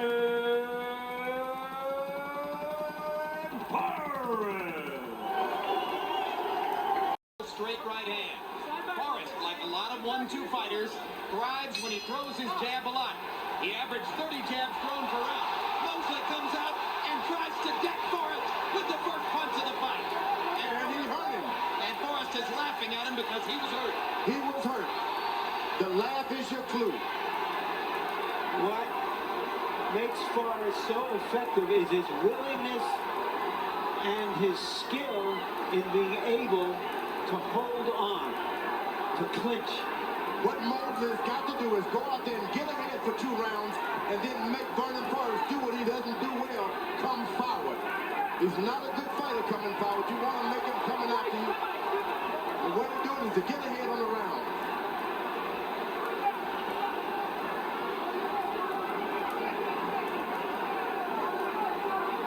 So you're sort of saying, George, whoever can counter rather than lead is going to have the advantage.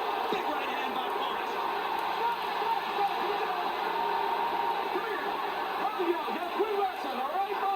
Referee Lawrence Cole already with the warning, 1 minute into the fight.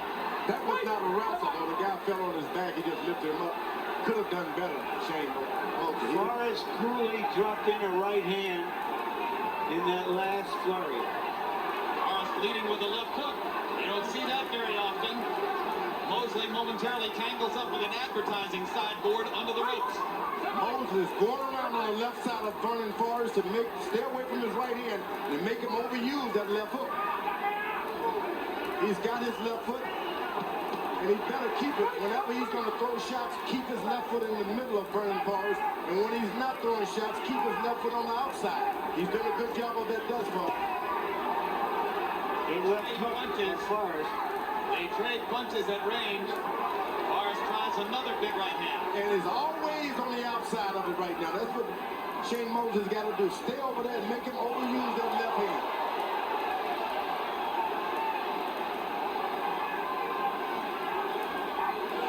Well, since Mosley came out of the corner and landed that big right hand to start the fight, Forrest has managed to reestablish some of what he was doing in New York. George, let me come back to my question. Are you saying that as the fight progresses, whoever can counter rather than lead is going to have the advantage? The counter punch is going to have it. These are master boxers. Vernon Forrest is making a mistake because he dropped Shane Mosley the first fight to go at him with all of his power early. That's not the way it happened in the first round. It developed by itself. He didn't make it happen. No, if Vernon becomes knockout conscious and seems to be gunning for the knockout, he may play into Shane's hands. Shane Mosley has worked out with heavyweights all of his life in the gym. Middleweights, light heavyweights. He's accustomed to being attacked and defending himself against the bigger guy.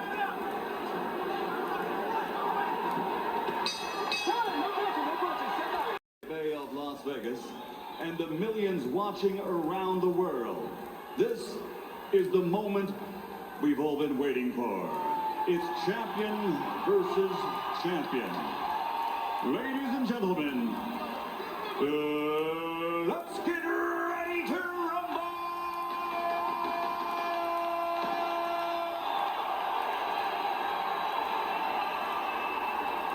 Introducing first, fighting out of the red corner, wearing blue and red, and officially weighing 154 pounds.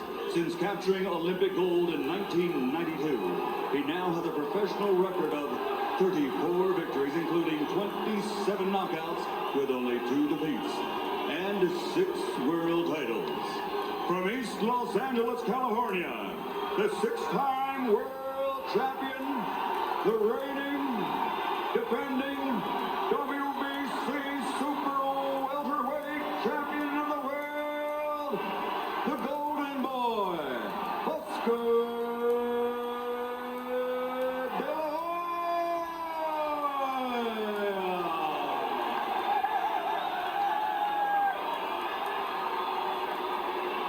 His opponent across the ring, fighting out of the blue corner, wearing white, and his official weight is also 154 pounds.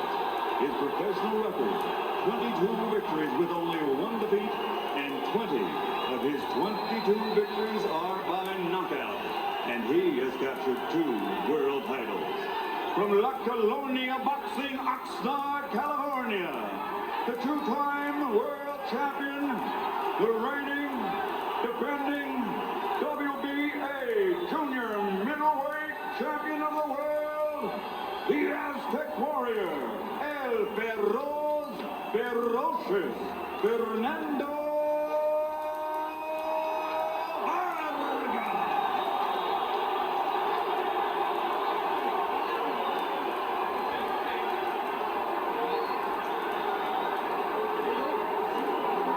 Gentlemen, we went over the rules in the dressing room. I expect a good, clean fight. I want good sportsmanlike conduct. Oscar, the cup is the trunk's a little high here. The fight is relatively dry after warming up in his dressing room, but now apparently some of the sweat evaporating in the arena. De La Hoya very wet, seemingly very well warmed up as round one begins. These two fighters have been out of the ring so long, we expect the first round to be cautious and tactical. George Foreman, what must the two fighters establish from the outset? Oscar De La Hoya's got to get in there with that left jab and take some of the power out of the big man. Make that neck snap back over and over. Vargas has got to wade in and get in that body. Oscar would like this fight to go the distance. You got to wade in and get in his body, this Vargas. Get in and go wild in the body. Early on, Vargas not getting off quickly for the first 30 seconds of the bout. De La Hoya landed two combinations.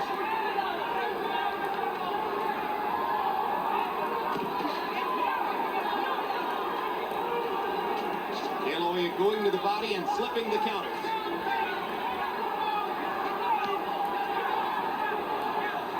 De La Hoya's jab, one of the primary reasons why all of the sports writers at ringside who were polled this morning and might have been expected to be objective picked De La Hoya to win the fight.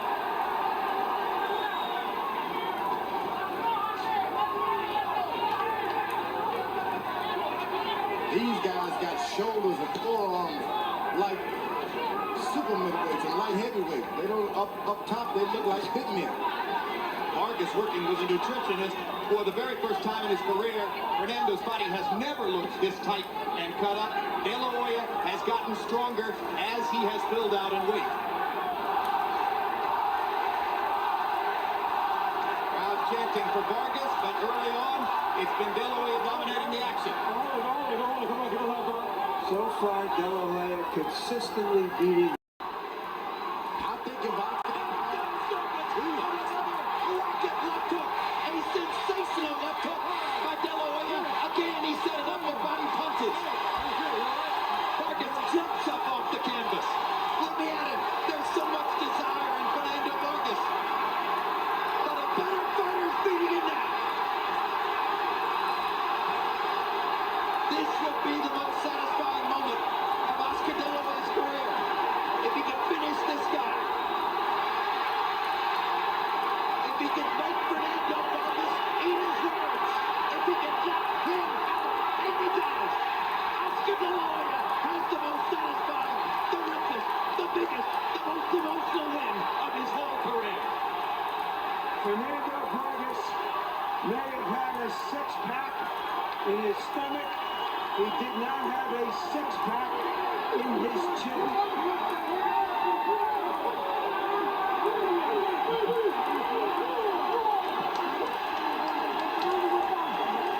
Out of the blue corner, wearing black with silver trim, and weighing in at 147 pounds.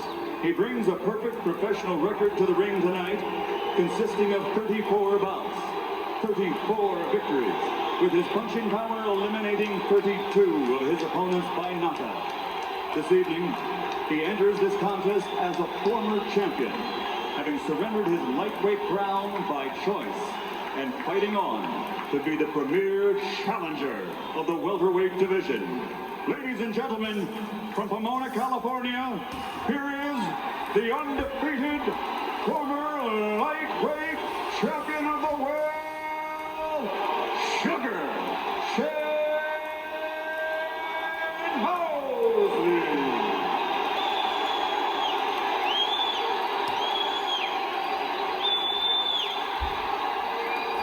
And across the ring, fighting out of the red corner, wearing red trimmed with white letters and weighing 146 1/2 pounds.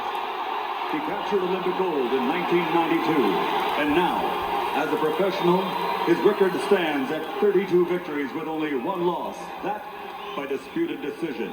And he has dispatched 26 opponents inside the distance by knockout. all adding up to 5 world championships in 4 divisions. Ladies and gentlemen, from East Los Angeles, presenting the former junior lightweight, former lightweight, former junior welterweight, and reigning and defending 2-time welterweight.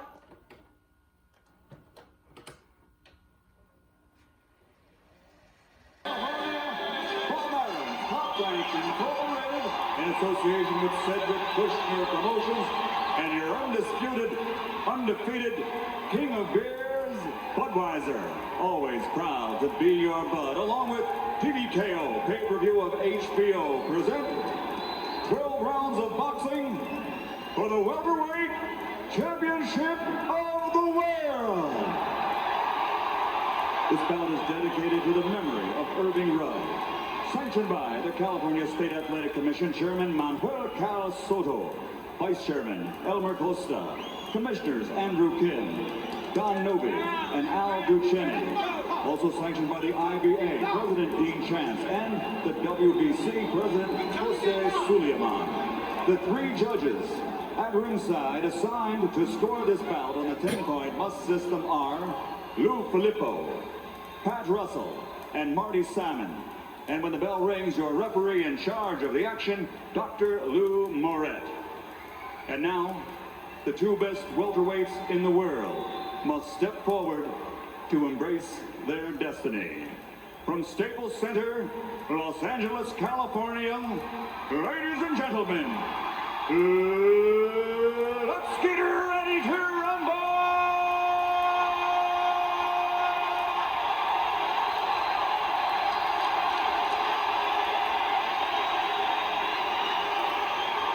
Introducing first, fighting out of the blue corner, wearing black with silver trim, and weighing in at 147 pounds. He brings a perfect professional record to the ring tonight, consisting of 34 bouts, 34 victories, with his punching power eliminating 32 of his opponents by knockout. This evening, he enters this contest as a former champion, having surrendered his lightweight crown by choice, and fighting on to be the premier challenger of the welterweight division. Ladies and gentlemen, from Pomona, California, here is the undefeated former lightweight champion of the world, Sugar Shane Mosley.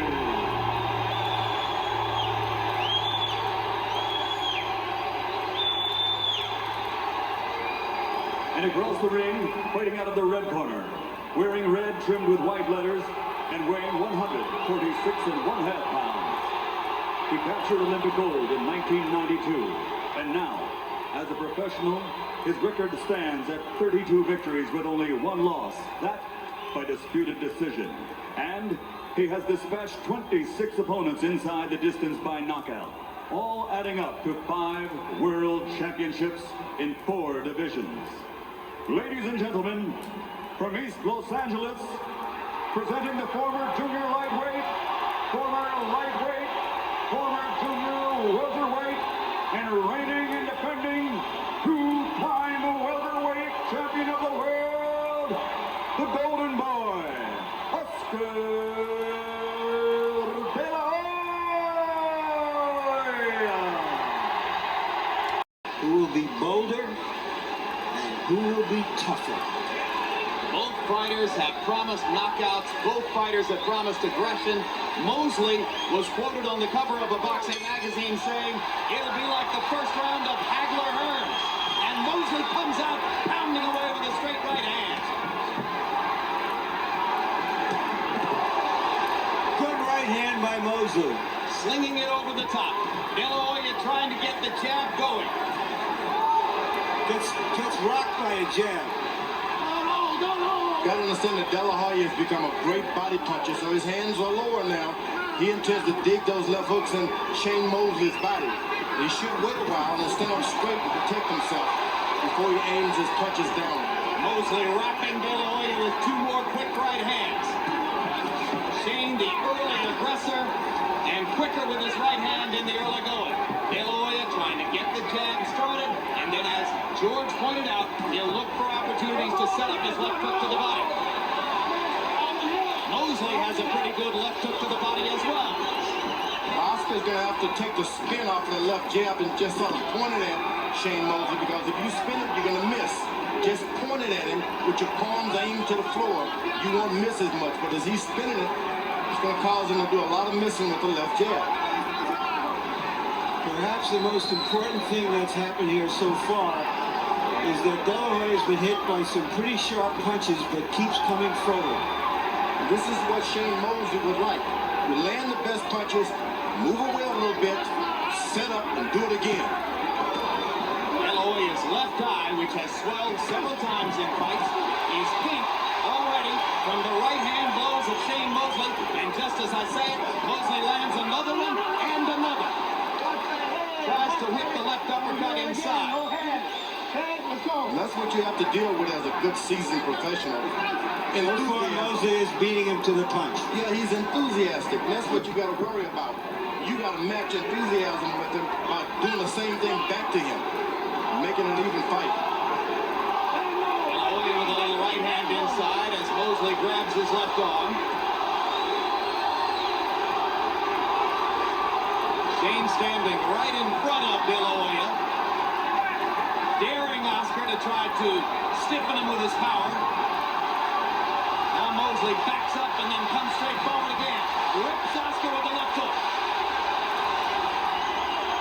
That's the speed of foot and hand embodied in one move, as he moved away from De La Hoya and jumped in with the left hook. And you see, Mosley slapping with his left jab because he this round, but not really sure what Alcas are meant to do. Well, but I think at the end he was right. You need this round.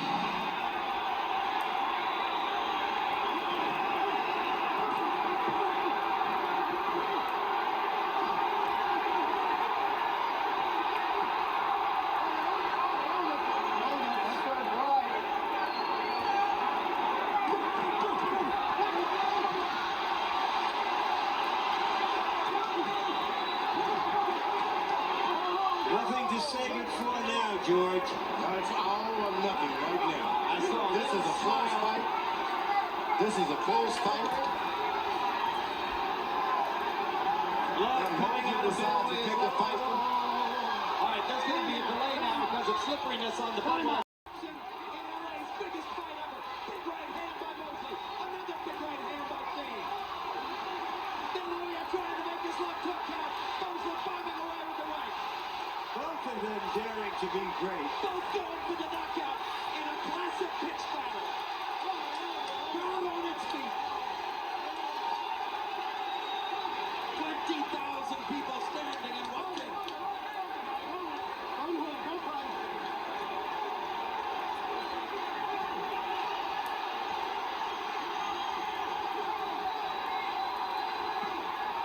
Oscar's hurt in the body. Now to the head he's hurt. Shane Mosley is out hustling Oscar De La Hoya. Outworking him, outfighting him when it matters most. You know, the word in the gyms is that Oscar doesn't like to get hit. But he has stuck his nose in there, he's stuck his jaw in there, and he has taken some heavy shots. And he has fought like a warrior tonight, whatever the result. Big time courage from both fighters. And the crowd stands and applauds. And gentlemen, a very good evening to you, and we welcome you to the spectacular Mandalay Bay Resort and Casino in Las Vegas, Nevada, as it's time for the much-anticipated feature bout of the evening, brought to you by Don King Productions and Main Events in association with the Mandalay Bay, TVKO, and Budweiser, the undisputed king of beers. This bout coming your way is sanctioned by the following organizations: the World Boxing Association President Gilberto Mendoza, Supervisor Gilberto Mendoza Jr., the International Boxing Federation President Hoya Walton Knight, Supervisor Mahassan Scott, and the Nevada State Athletic Commission. The chairman is Dr. Elias Garnham, Commissioners Amy Ayub, Glenn Carano, Dr. Flip Pomansky, and Dr. Luther Mack. The Executive Director is Mark Ratner. Introducing to you our judges, scoring this bout from ringside, from Johannesburg, South Africa, Stanley Christodoulou. From Las Vegas, Nevada, Dwayne Ford. And from Kent, Washington, Glenn Hamada. And the referee in charge of this bout, working in this his 31st world title bout, Jay Nady. All right, fans, here we go. 12 rounds of boxing for the WBA and IBF 154-pound Unification Championship of the World. And now, ladies and gentlemen in attendance and boxing fans joining us around the world, it's time for the bout you've all been waiting for. Live from the Mandalay Bay in Las Vegas, it's time for the main event of the evening. Introducing to you first on my right, he is fighting out of the red corner, entering the ring wearing green trunks with black trim, hailing from and proudly representing Cupealto, Puerto Rico. He weighed in at a little 154 pounds even. He is undefeated in his campaign to the ring with 38 wins, no losses, 31 wins coming by way of knockout. Tonight, he is making his 19th appearance in a world title bout. Here is the explosive two-time world champion, the current undefeated WBA super welterweight champion of the world, introducing Felix Trinidad.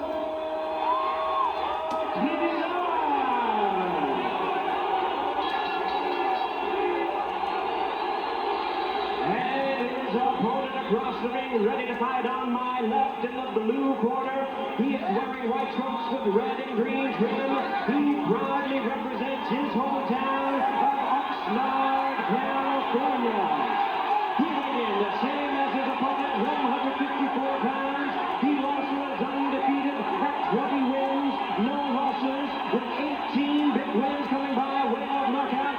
Tonight, he is making the 6th defense of his title. Please welcome the hard-hitting, undefeated IBF Junior Middleweight Champion of the World, introducing ferocious Fernando Vargas. Equal as they enter the ring at 164. Punch that numbers, Larry. What the numbers show is that Vargas is a busier fighter than Trinidad usually. But fighters who fight Trinidad have to be concerned about the incoming, and they tend to be a little less busy than they are against other fighters. About his toughness, the young man with the look of a champion. Your head or your gut, which one is right? Trinidad can only go to the well so many times. Getting knocked down early, and you can't just get up all the time. He better protect himself. 6 different times in his career, Trinidad has been down in the early rounds. All 6 times he got up to win. Vargas lands a left jab against an off-balance Trinidad to start off the action. The younger fighter stepping out the jab. Go ahead, George. That's what you want to do. You got to show Trinidad, first of all, I'm not afraid of you. Then you got to back it up, though. Big left hook by Trinidad, and Vargas is stunned. Vargas is stunned and down. And you know how stunned he is? Because he didn't take the full count. He got up too quickly. Sensational left hook. Trinidad can't go to the wheel. He's not playing around now. Second knockdown for Trinidad. He's the one who said it would be a quick, dominant knockout performance. This is not what any expert expected. Okay. This is what Felix said he'd do. No 3 knockdown rule in effect.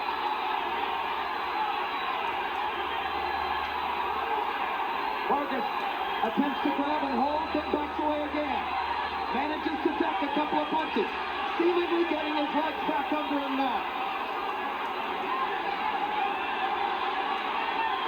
He was not prepared early for the quickness of Vargas's hands. Of Trinidad's hands. Sorry, Trinidad's hands. Vargas is starting to stand and fight flat-footed. That's not what I expected of him. All the talk about how Trinidad goes down early, and suddenly Vargas is down twice in the first minute and a half of the fight. So now the younger fighter trying to regain his senses and get out of the first round. He's showing real composure and poise in a crisis situation here, George. This is the first one he's been in, and you didn't want it to be the first time he'd run into some adversity. Vargas kind of pushes Trinidad away with the left to the body. Trinidad looking and looking, trying to find an opportunity to land one more big left hook. Trinidad normally the best finisher in his weight class. He didn't finish Vargas off, and I don't know why. Well, he's usually finishing off a fighter whom he's punished to the body for 7 or 8 rounds. This is an unusual situation. Now he got hurt by a right hand. Vargas chopped him on the side of the head with a good right hand. Trinidad looking very sharp with his punches in the first round. Vargas just missing with another straight right cross, and now Fernando definitely has his legs back. He better use those legs. You don't want to stand in front of a puncher like that. He's going to the first 3 rounds. Okay, Jim. 29-26. 2 rounds to 1, Tito Trinidad. You've got to give him 2 extra points. And down goes Tito on a big left hook.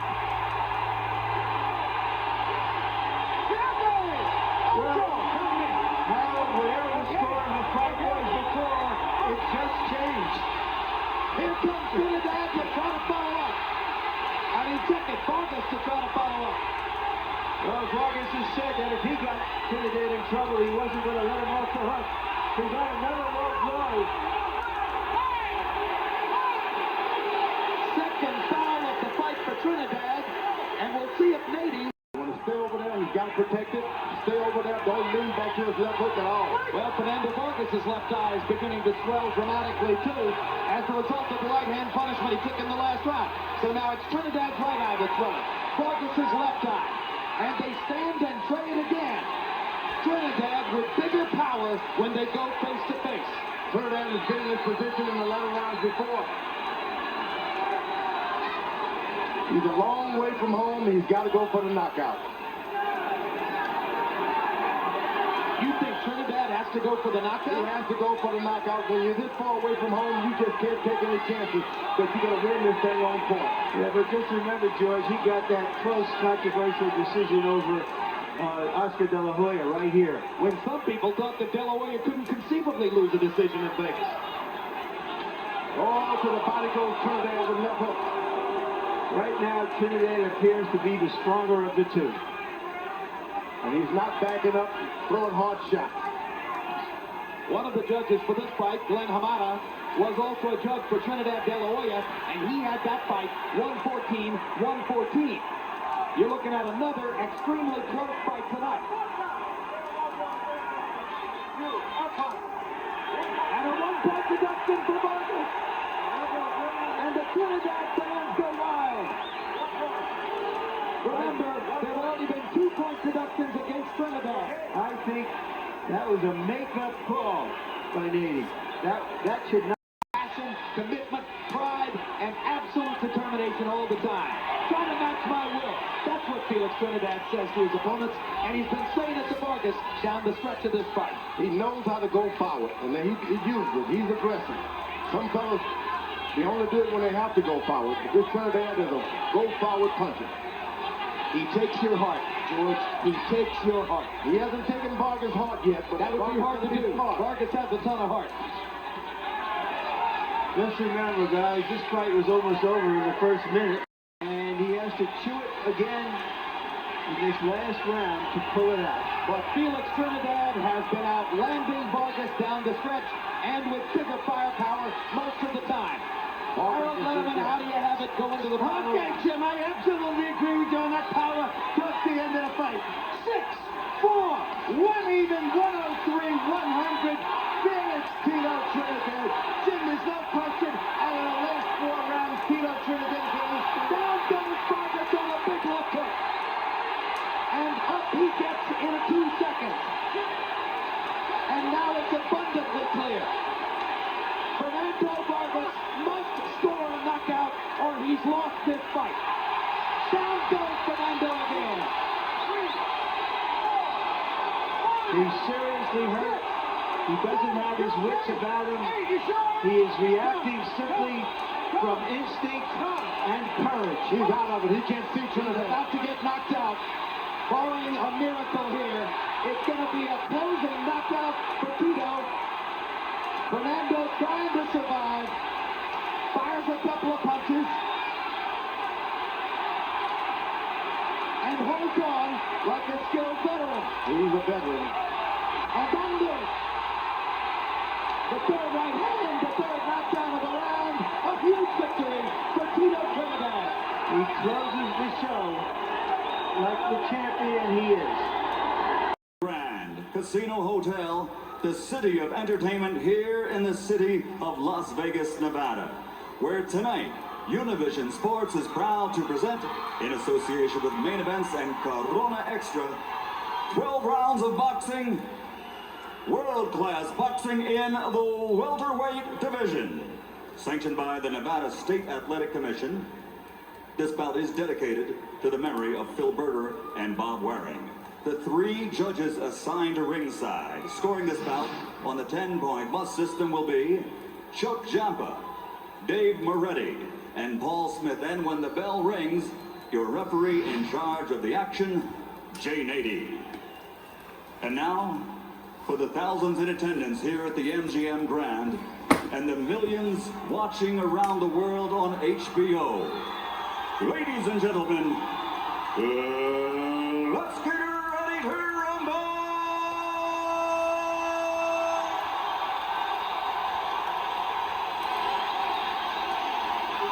Introducing first, out of the blue corner, wearing white trimmed with blue and weighing in at 146 pounds. He has an outstanding professional record consisting of 33 victories, including 27 knockouts with 4 losses. 22 of those 27 KOs came in 3 rounds or less. He's known to fans around the world as a throwback to another era.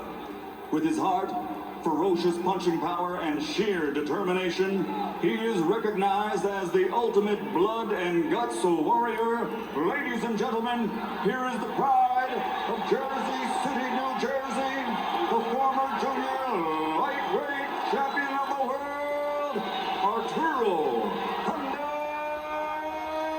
Gatti.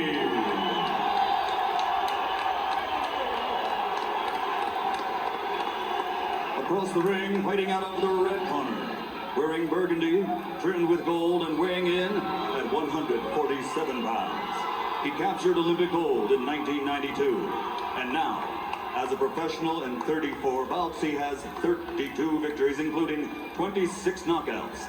His only 2 defeats were by disputed decisions. In 21 bouts, a world title was on the line, and he won 5 championships in 4 divisions. He returns to the ring tonight, resolved to once again march forward on the path to glory.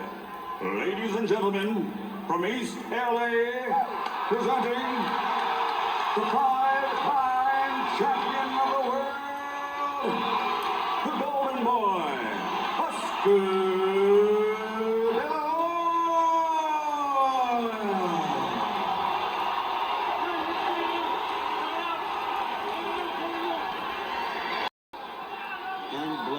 Years ago, when Oscar De La Hoya first fought Julio Cesar Chavez here in Las Vegas, he cut him in the first 30 seconds of the fight with a jab. No one at ringside would be tremendously shocked if De La Hoya cut Gatti in the first round. First landed punch is a jab by Gatti. That's not a good sign when you have a superior jabber comes in and let his opponent get the initial jab in. Thunder is largely found in his big left hook. And if Arturo has a puncher's chance here, as even his most ardent supporters will acknowledge is probably the case. That punch is the left hook. Now, the one thing that De La Hoya didn't do originally was jab to the body good. He'd always have an excellent jab on top. This time he's gone to the body. And you take chances when you reach down there into those little guys' territory, though. They pay you.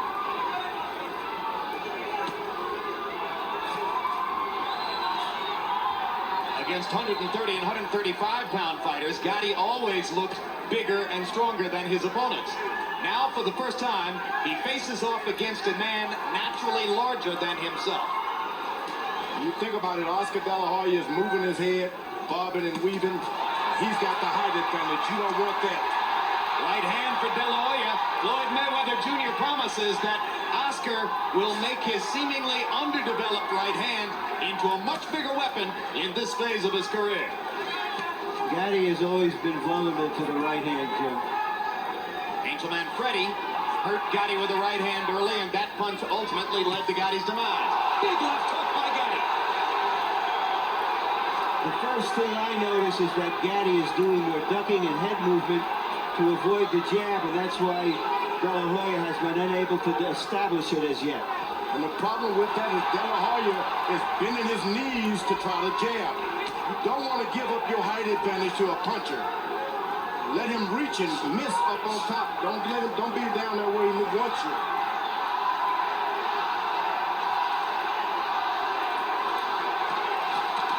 Right hand inside by Gatti.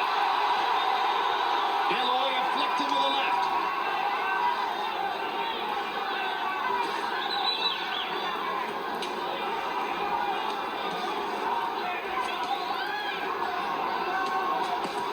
Oscar gives up his jab. He's just an ordinary boxer out there fighting for his life. He gives up his reach. He's got his legs spread far apart. Now De La Hoya lands his first effective combination and crumbles Gatti with a trademark left hook. And Oscar De La Hoya left hook, too big for Gatti. And there's blood flowing already from under Arturo Gatti's right eye. Body left hook, upstairs combinations. Can Gatti finish the round? Remember, Gatti has been there before. De La Hoya fireworks. Wearing red with white, he officially weighed in at 146 pounds. His professional record, an outstanding one. 31 victories, including 11 knockouts, with only 2 defeats. He comes to us from St. Louis, Missouri, and he brings with him the heritage of the Spinks Jinx. He is the IBF welterweight champion of the world, Corey, the next generation Spinks.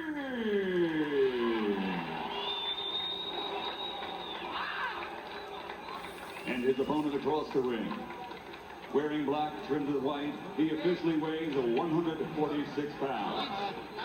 25 victories, including 22 knockouts, against 3 defeats with 1 draw. Damas y caballeros de Managua, Nicaragua, here is the WBA, WBC welterweight champion of the world, Ricardo El Matador Mayorga.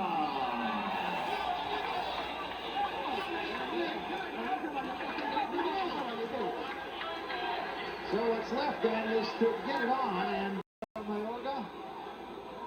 And as we said, one of our rings, this guy is all business. And I have no doubt he will try to jump Corey Spinks early. Yeah, Corey better be ready. If he runs across the ring and starts swinging. Round 1, he fooled us immediately as he walked to Spinks. Now he says, okay, I'm ready to fight. Give me your best shot. He came in pretty dry, it said, not really broken a sweat with it.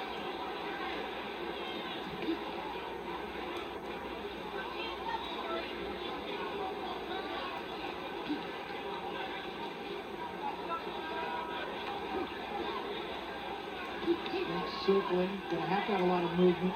Can't stand still in front of Mayorga. Mayorga coming out one of the counter point. That's dangerous also. First right hand that Mayorga has thrown. Facial expressions kind of tell a story.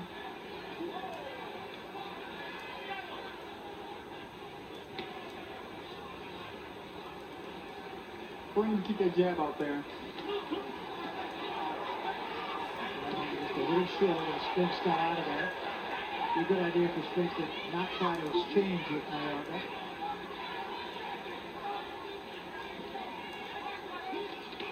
Mayorga was telling everybody that would listen, he thinks he could get him out of there within 4 rounds.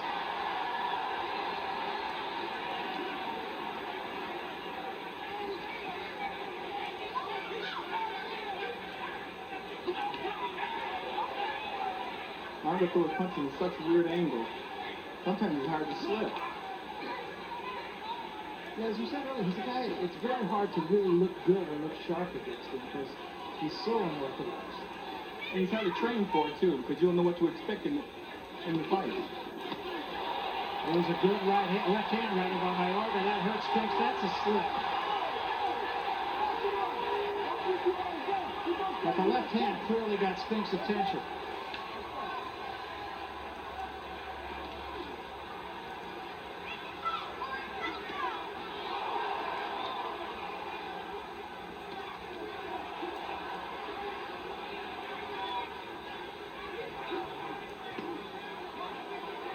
Those chopping punches, those looking punches, those big uppercuts.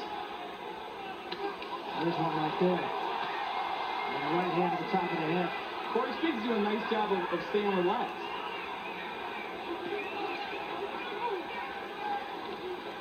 Right, stop punching. There you go. Go up behind the head, okay?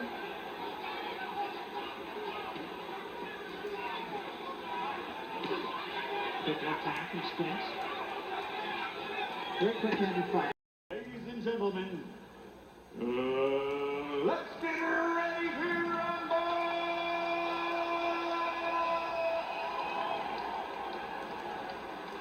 Introducing first, fighting out of the blue corner, wearing black with white and officially weighing 159 pounds. His professional record, 34 victories, including 25 knockouts, with only 2 defeats and 1 bout even. From Silver Springs, Maryland, here is the 3-time middleweight champion of the world, William Gatti.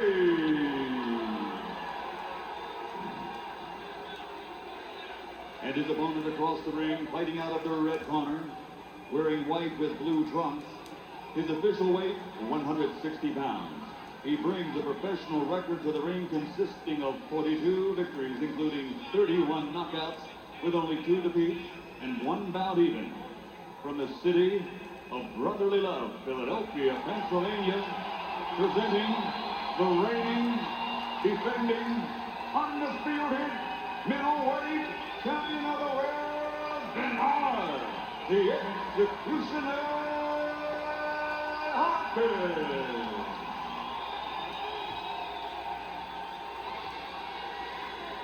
Robbery, goes back there, still talks to prisoners, works with kids all the time, tries to keep them off the streets. As we said, he's a guy who does a lot of good things. Does a lot of good things in the boxing ring also. Yeah, with 16 cow defenses, you know he do a lot of good things in the boxing ring. But you pose a good question. Where do you get old to now? At 38 years old. Didn't feel he fought very well in his last fight against an outclassed opponent. And likewise, Gatti, very confident coming into this fight. Now, the common opponent for them, of course, was Felix Trinidad, and Hopkins shocked everybody by beating Trinidad. Gatti was stopped by Trinidad in the 5th round and knocked down twice.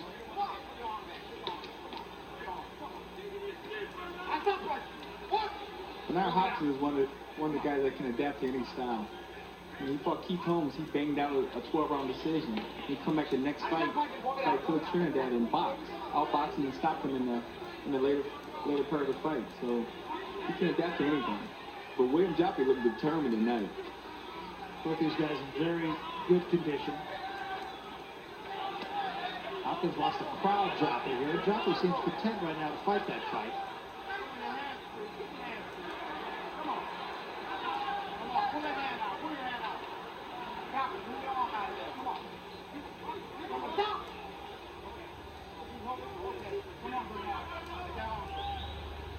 Choppy always in great shape. Conditioning really never a problem for either one of these guys. I'm sure if this goes 12 rounds, they'll both be there at the end of the fight.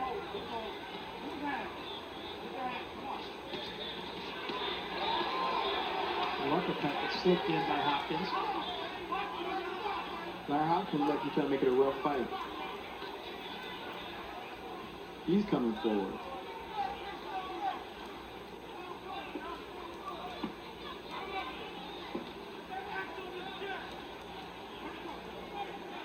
Seconds to survive.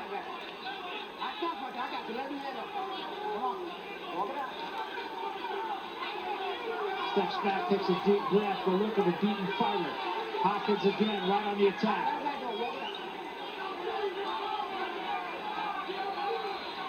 8 seconds. Can't be saved by the bell, remember. 5 seconds to go in the fight. We ain't got the long run. Well, he did, and he may get $50,000 out of the payday. Sparred in Los Angeles in preparation for this fight with Australian veteran Robbie Peden and with Diego Corrales. That means he sparred in a different league than anywhere Juan Diaz has ever been. Yeah, but Diaz is fighting in his hometown. That neutralizes a lot of those other handicaps. And Sim almost came in for the first round without his mouth guard. Yeah, so Diaz, as I say, with the past previous fights, he's been a busy kid. I used to go along with the fighters who've been the most active. Despite a hit-and-be-hit style, though, Emmanuel, Juan Diaz has only scored knockouts in half his fights. Does that mean he's underpowered? Well, I think he's underpowered, and I was talking to Ronnie Shields, his trainer, and they expected to win the fight by just doing a lot of punches for the most part. And that can be very difficult when you got a guy like this, like Sims, who's a physical guy, covers up, walks you down, has a good chin. It means the young guys will have to work awful hard overtime all night long. For the most part early, Sim is content to let Diaz do the punching while he does the blocking and looking. Yeah, and he's walking him down straight away.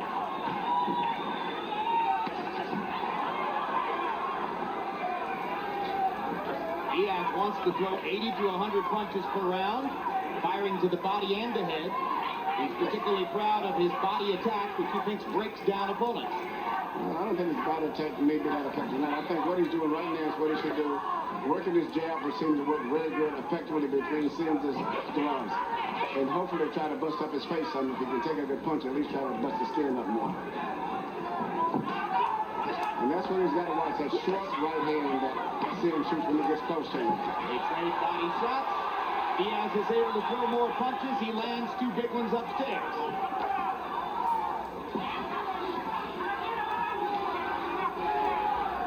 Diaz doing a good job keeping his guard up early. Sim looks at that and says, I'll go to your fight. Good counter left hook by Diaz. One to the body and now one upstairs. And he lands his jab. He should stick to that jab.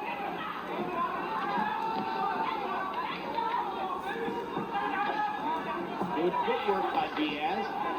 Lands punches and moves to the side.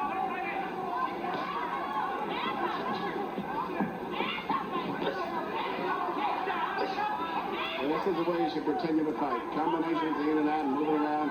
You're working a lot of jabs, changing directions up. And not trying to be physically get a knockout right away. And always watching out for Sim's short right hand. He's continually beating Sim to the punch. Well, I think Sim's getting quick upstairs by Diaz. Love the way he throws the left hook off the jab. Sim landed a little uppercut inside. Diaz punished him to the body with the left hook and gets him twice more before the round closes. Good round, short.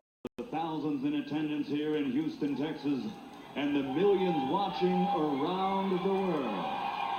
Ladies and gentlemen, damas y caballeros, let's get ready to rumble!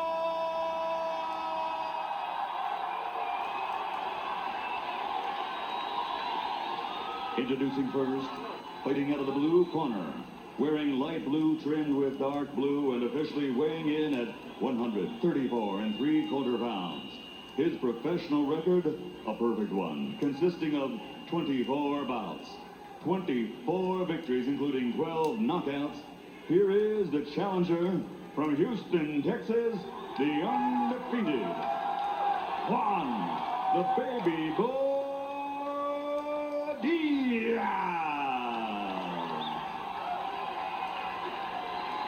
And his opponent across the ring, fighting out of the red corner, wearing white, trimmed with blue.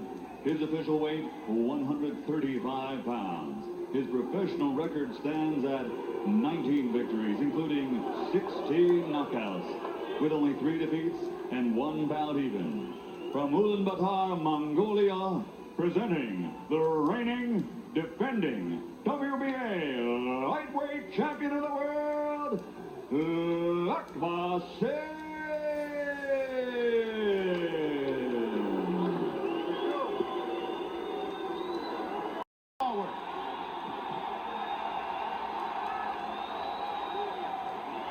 Introducing first, fighting out of the blue corner, wearing black, official weight, 158 pounds, professional record, 26 victories, including 22 knockouts, with 4 defeats and 1 draw. Damas y caballeros de Managua, Nicaragua, the former welterweight champion of the world, Ricardo El Maravilla Mayorga.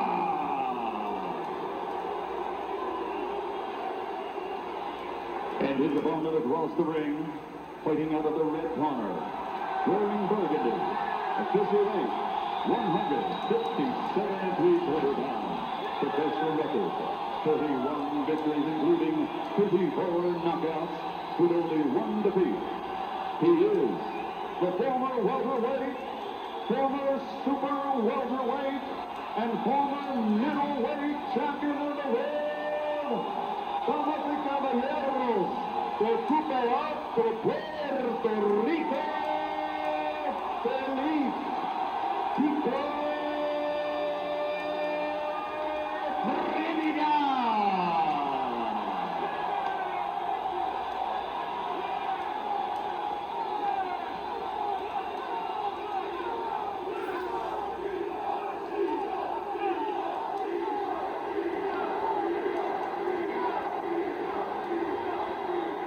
Being a facsimile of Hagra versus Hearns.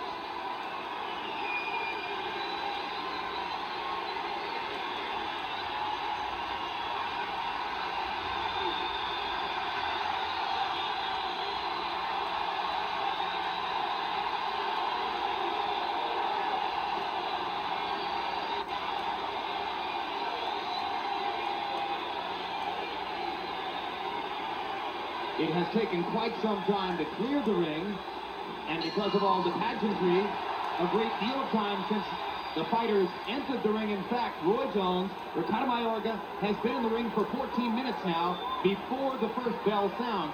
Could that be disruptive to him? No, it won't bother him. You got to know that he's this type of guy. He's the one guy who will be ready for anything that happens tonight. He landed a right hand over the top against Trinidad. Second right hand was a glancing blow. Trinidad hasn't really gotten off on offense. Mayorga is swinging already. Third right hand in a row. Left hook. Mayorga doesn't bother with jabs all that often. Although as the fight goes on, he'll throw some often just to change the pace. But in round 1, he likes to let you know that he's swinging for the fences. And he wants you to know when he's knocking out. But Trinidad would be very smart to use his jab early so they can see some of the things that Mayorga's trying to do to him. Tito has a long history of being unsteady on his feet early. As we mentioned, he's been knocked down 8 times in his career. Most of them were quick knockdowns in early rounds against lesser opponents, after which he got up and knocked the guy out.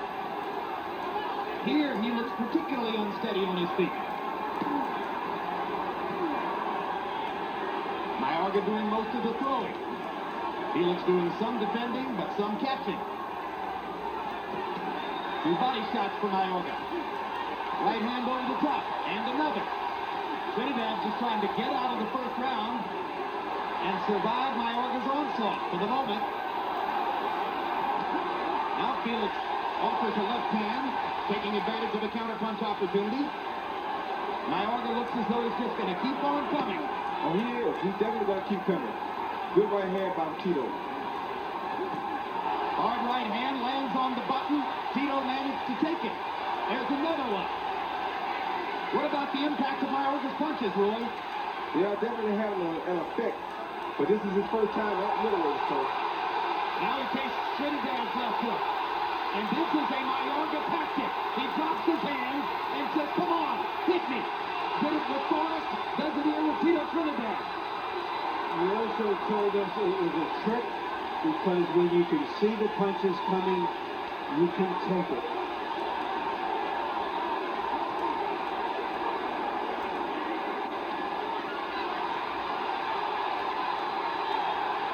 Trinidad lands a straight right hand. And another right hand. And now Trinidad with the uppercut. Brings the left hook. Jab. Picks off Mayorga with another right hand. And now it's Mayorga who's taking the punishment. Mayorga's tired. He don't carry the weight as good as he does the welterweight division. If Tito is waiting for Mayorga to tire, it's an effective piece of tactics as he wobbles Mayorga down the stretch of round one. Mayorga didn't look good on his feet as the round came to a close. With that one left-hand shot. Good left hook upstairs by Trinidad. Well, for a guy who's been away 2.5 years, he is sharp with counter punches. It looks good. It looks very good for 2 years later. Mayorga backing up, taking straight punches. Trinidad very selective, incredibly accurate. The accuracy with power punches is something amazing to behold. He's ripping Mayorga. Huge left hook.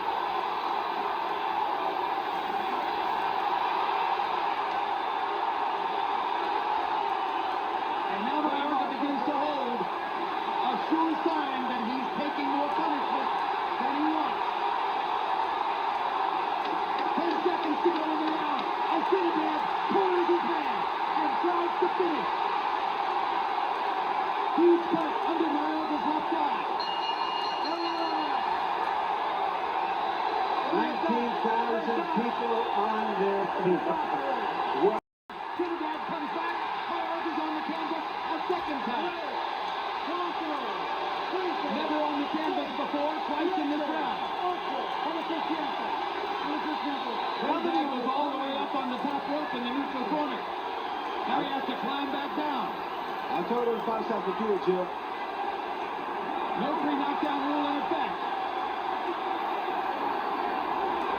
Another savage left hook by Trinidad. Mayorga goes down for the third time, and Steve Smoger is going to stop the fight.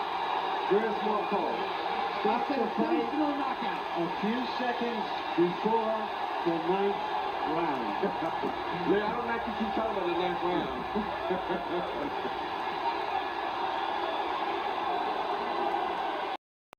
Wearing red, white, and blue trunks, hailing from and representing Alto, Puerto Rico.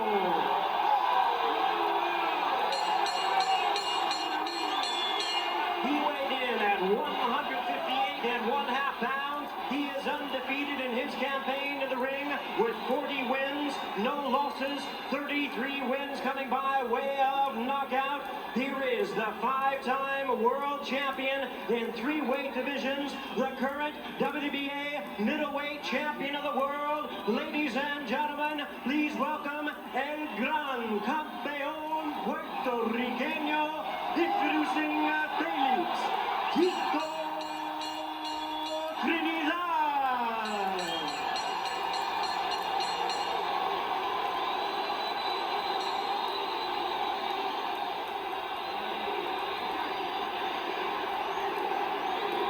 And his opponent across the ring on my right, fighting out of the blue corner, wearing red trunks with silver trim, fighting out of Philadelphia, Pennsylvania. He weighed in at a trim and ready 157 pounds. His record stands at 39 wins, 2 losses, 1 draw, with 28 wins coming by way of knockout. Tonight, ladies and gentlemen, he is making the 14th defense of his title. Here is the WBC and IBF middleweight champion of the world, introducing Bernard, the Executioner Hopkins.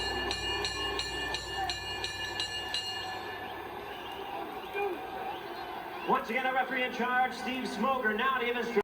Personify that spirit.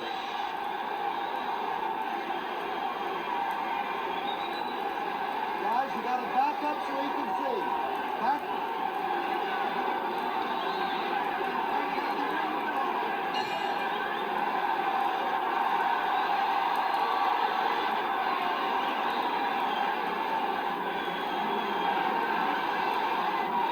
Trinidad can't be waiting with this boxer. He's got to get off. Bernard Hopkins' job is to stay close, make this guy discouraged, make him look to the referee and start complaining early. Because that referee's speech didn't impress me at all. Hard right hand over the top by Hopkins. Partially blocked by Trinidad, but serious enough to make him move back into the corner.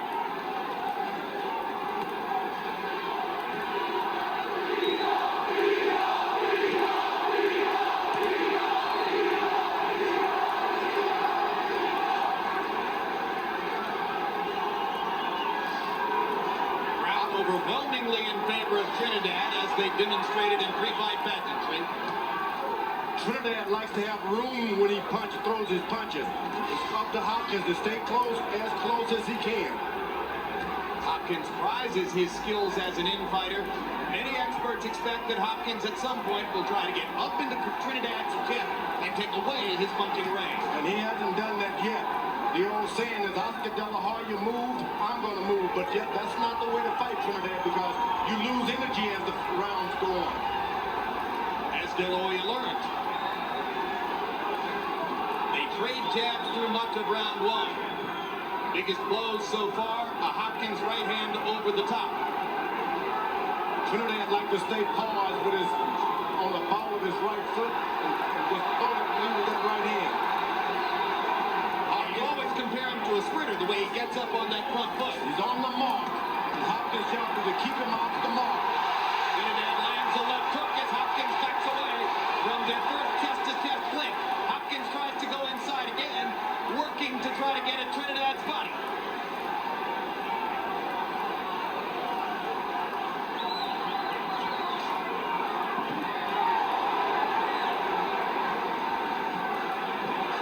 Both fighters try lead right hands. Hopkins just not figure yet how to get close. Now he's got it. He's got to keep it just like that. That's the fight he won. Holding with the left hand upstairs as he hit with the right hand downstairs. Smoger hasn't yet been a part of the action. He's the third man in the ring, the referee. Bernard Hopkins want to keep hugging and pushing this guy. Keep this a wrestling match in his favor. Right hand inside by Bernard. Hopkins again lands a right. Trinidad misses his. Hopkins lands his own. Round one is a bit of a scuffle. Hopkins got a little of what he wanted and landed two right hands. When he showed that he's not to a victory with a champion like this, the judges are not going to allow you to do it. And I think this pace is a little too much for Bernard Hopkins. He's used too much of his legs early on. Well, certainly Trinidad hasn't overused his. He's only thrown 23 punches per round, which is a very low punch output by CompuBox numbers. Now Trinidad lands a big right hand against the ropes, but Hopkins steps away and lands in return.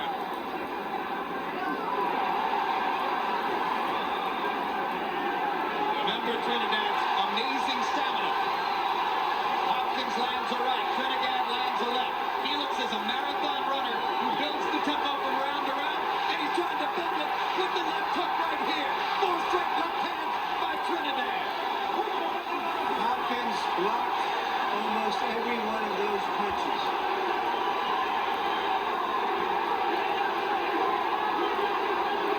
And there's no sign yet that Hopkins is wearing down. Oh, yes, there are a lot of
gentlemen, from the MGM Grand of Las Vegas, Nevada, Bob Aaron's Top Rank Incorporated and Murad Muhammad's M&M Sports are proud to present the main event of the evening. 12 rounds of boxing in the super featherweight division.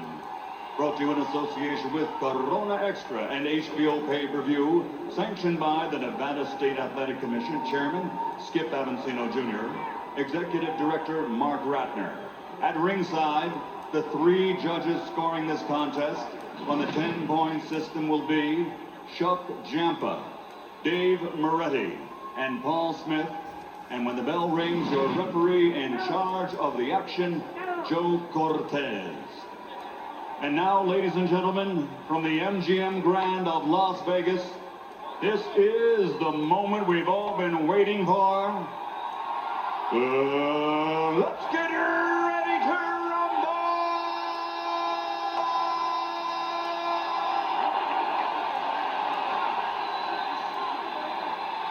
Introducing first, fighting out of the red corner, wearing white, official weight 130 pounds. Professional record 47 victories, including 34 KOs with only 2 defeats. Damas y caballeros, de la zona norte, Tijuana, Mexico, the 3-time world champion, El Terrible.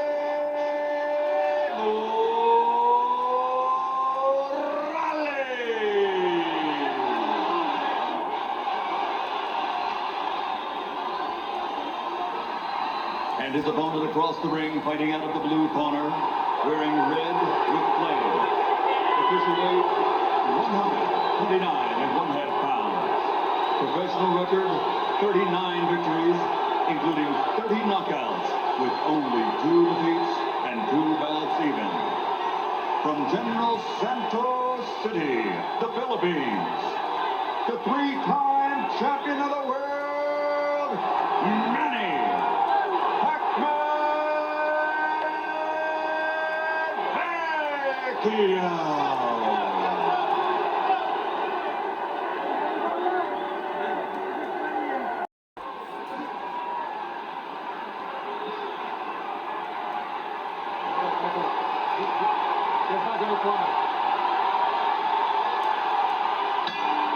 Round 1 begins.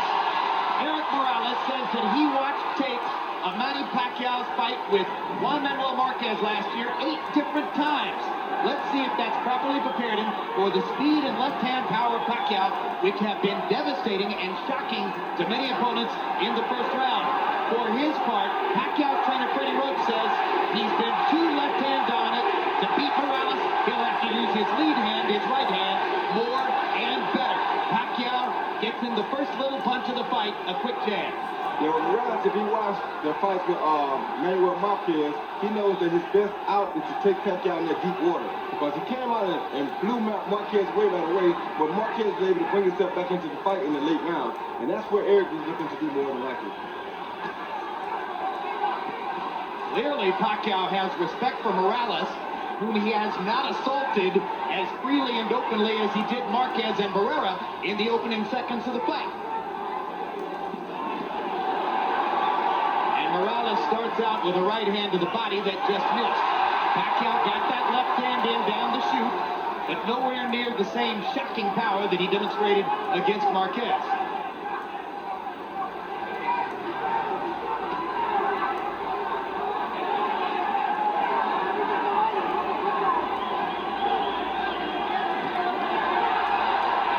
Pacquiao trying to get to the body. Morales pushes him back. Both fighters focusing on the body early, but now Pacquiao lands his left hand twice. And again, and the blinding speed of Pacquiao's apparent, and Morales chases him across the ring. And says, let's fight, and fires a right hand to the body after landing 2 upstairs. One thing about it, Morales ain't scared, he's here to fight. Like so many great fighters, if you come close to hurting Eric Morales, he's coming right at you. He wants to come back right away.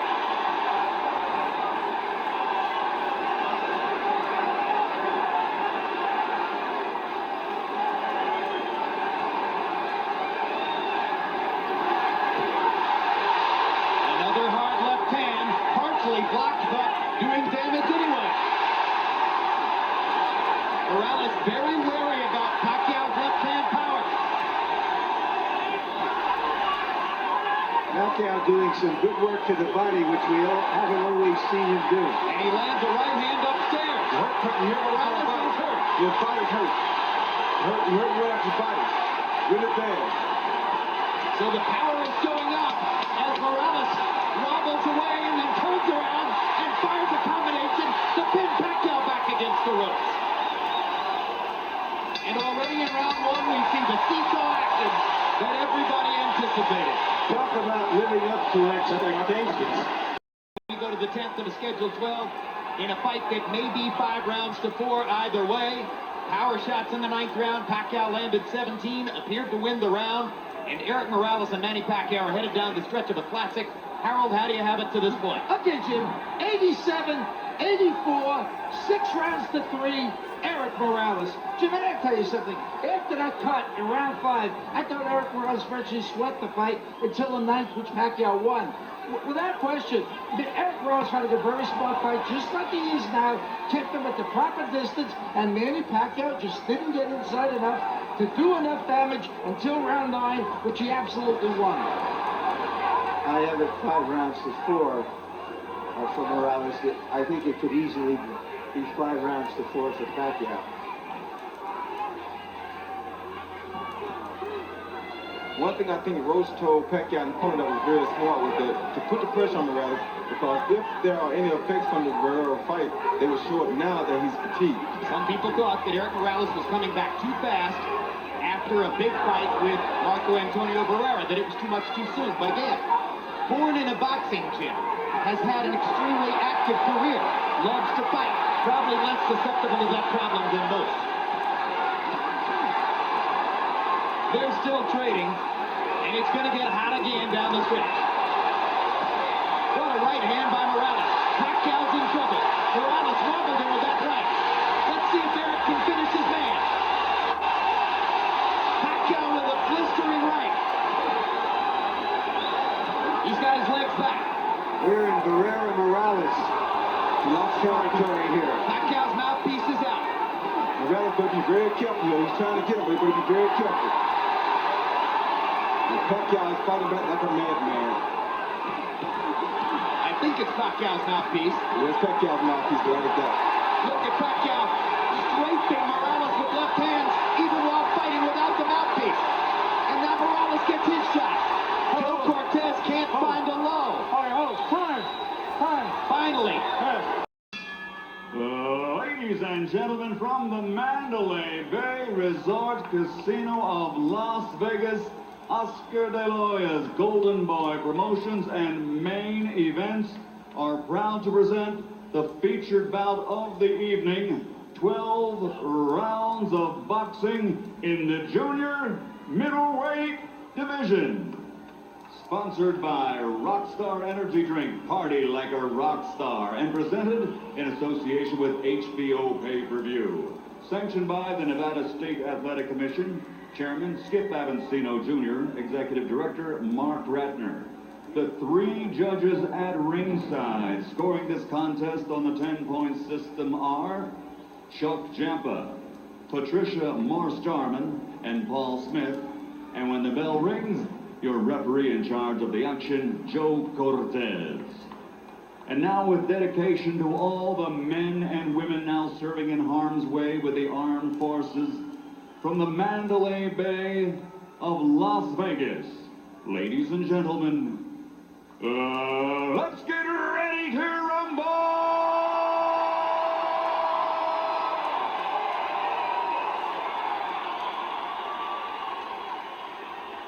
Introducing first, fighting out of the red corner, wearing brown, official weight 153.5 pounds. Professional record, 26 victories, including 22 knockouts with only 2 defeats. From La Colonia Boxing of Oxnard, California, the former 2-time junior middleweight champion of the world, El Feroz, the Aztec warrior, ferocious, Fernando Vargas.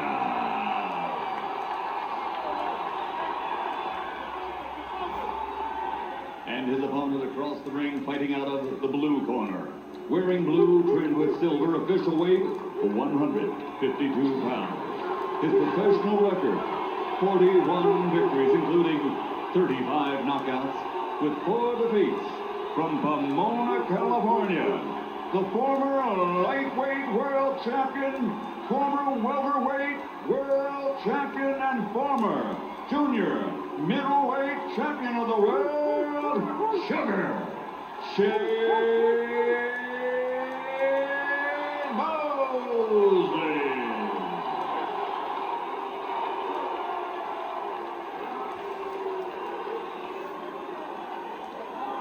The lawyer told me he had told Mosley that you've got to stand and go with Vargas to drive him off. Sounds like a formula for combustion. And Vargas said he would crowd Mosley early, imposing his will on Shane. Let's see if that materializes.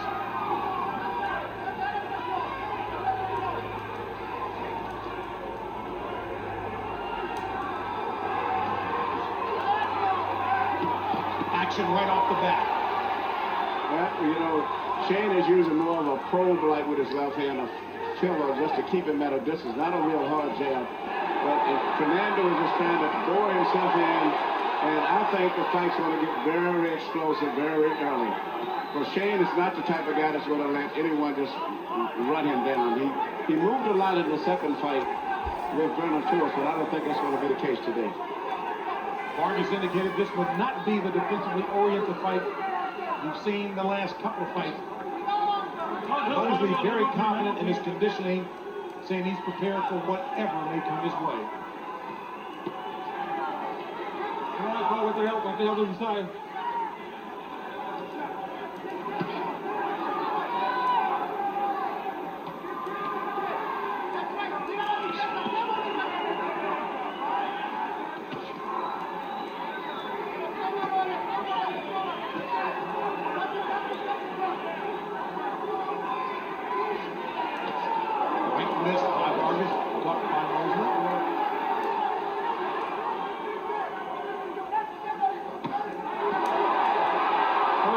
Connected on the side of the head for Vargas.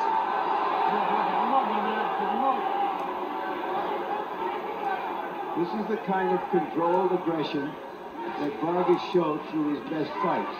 Yeah, his fight goes, he never was really a reckless type of a guy. He always fought with very tight defense. Yeah.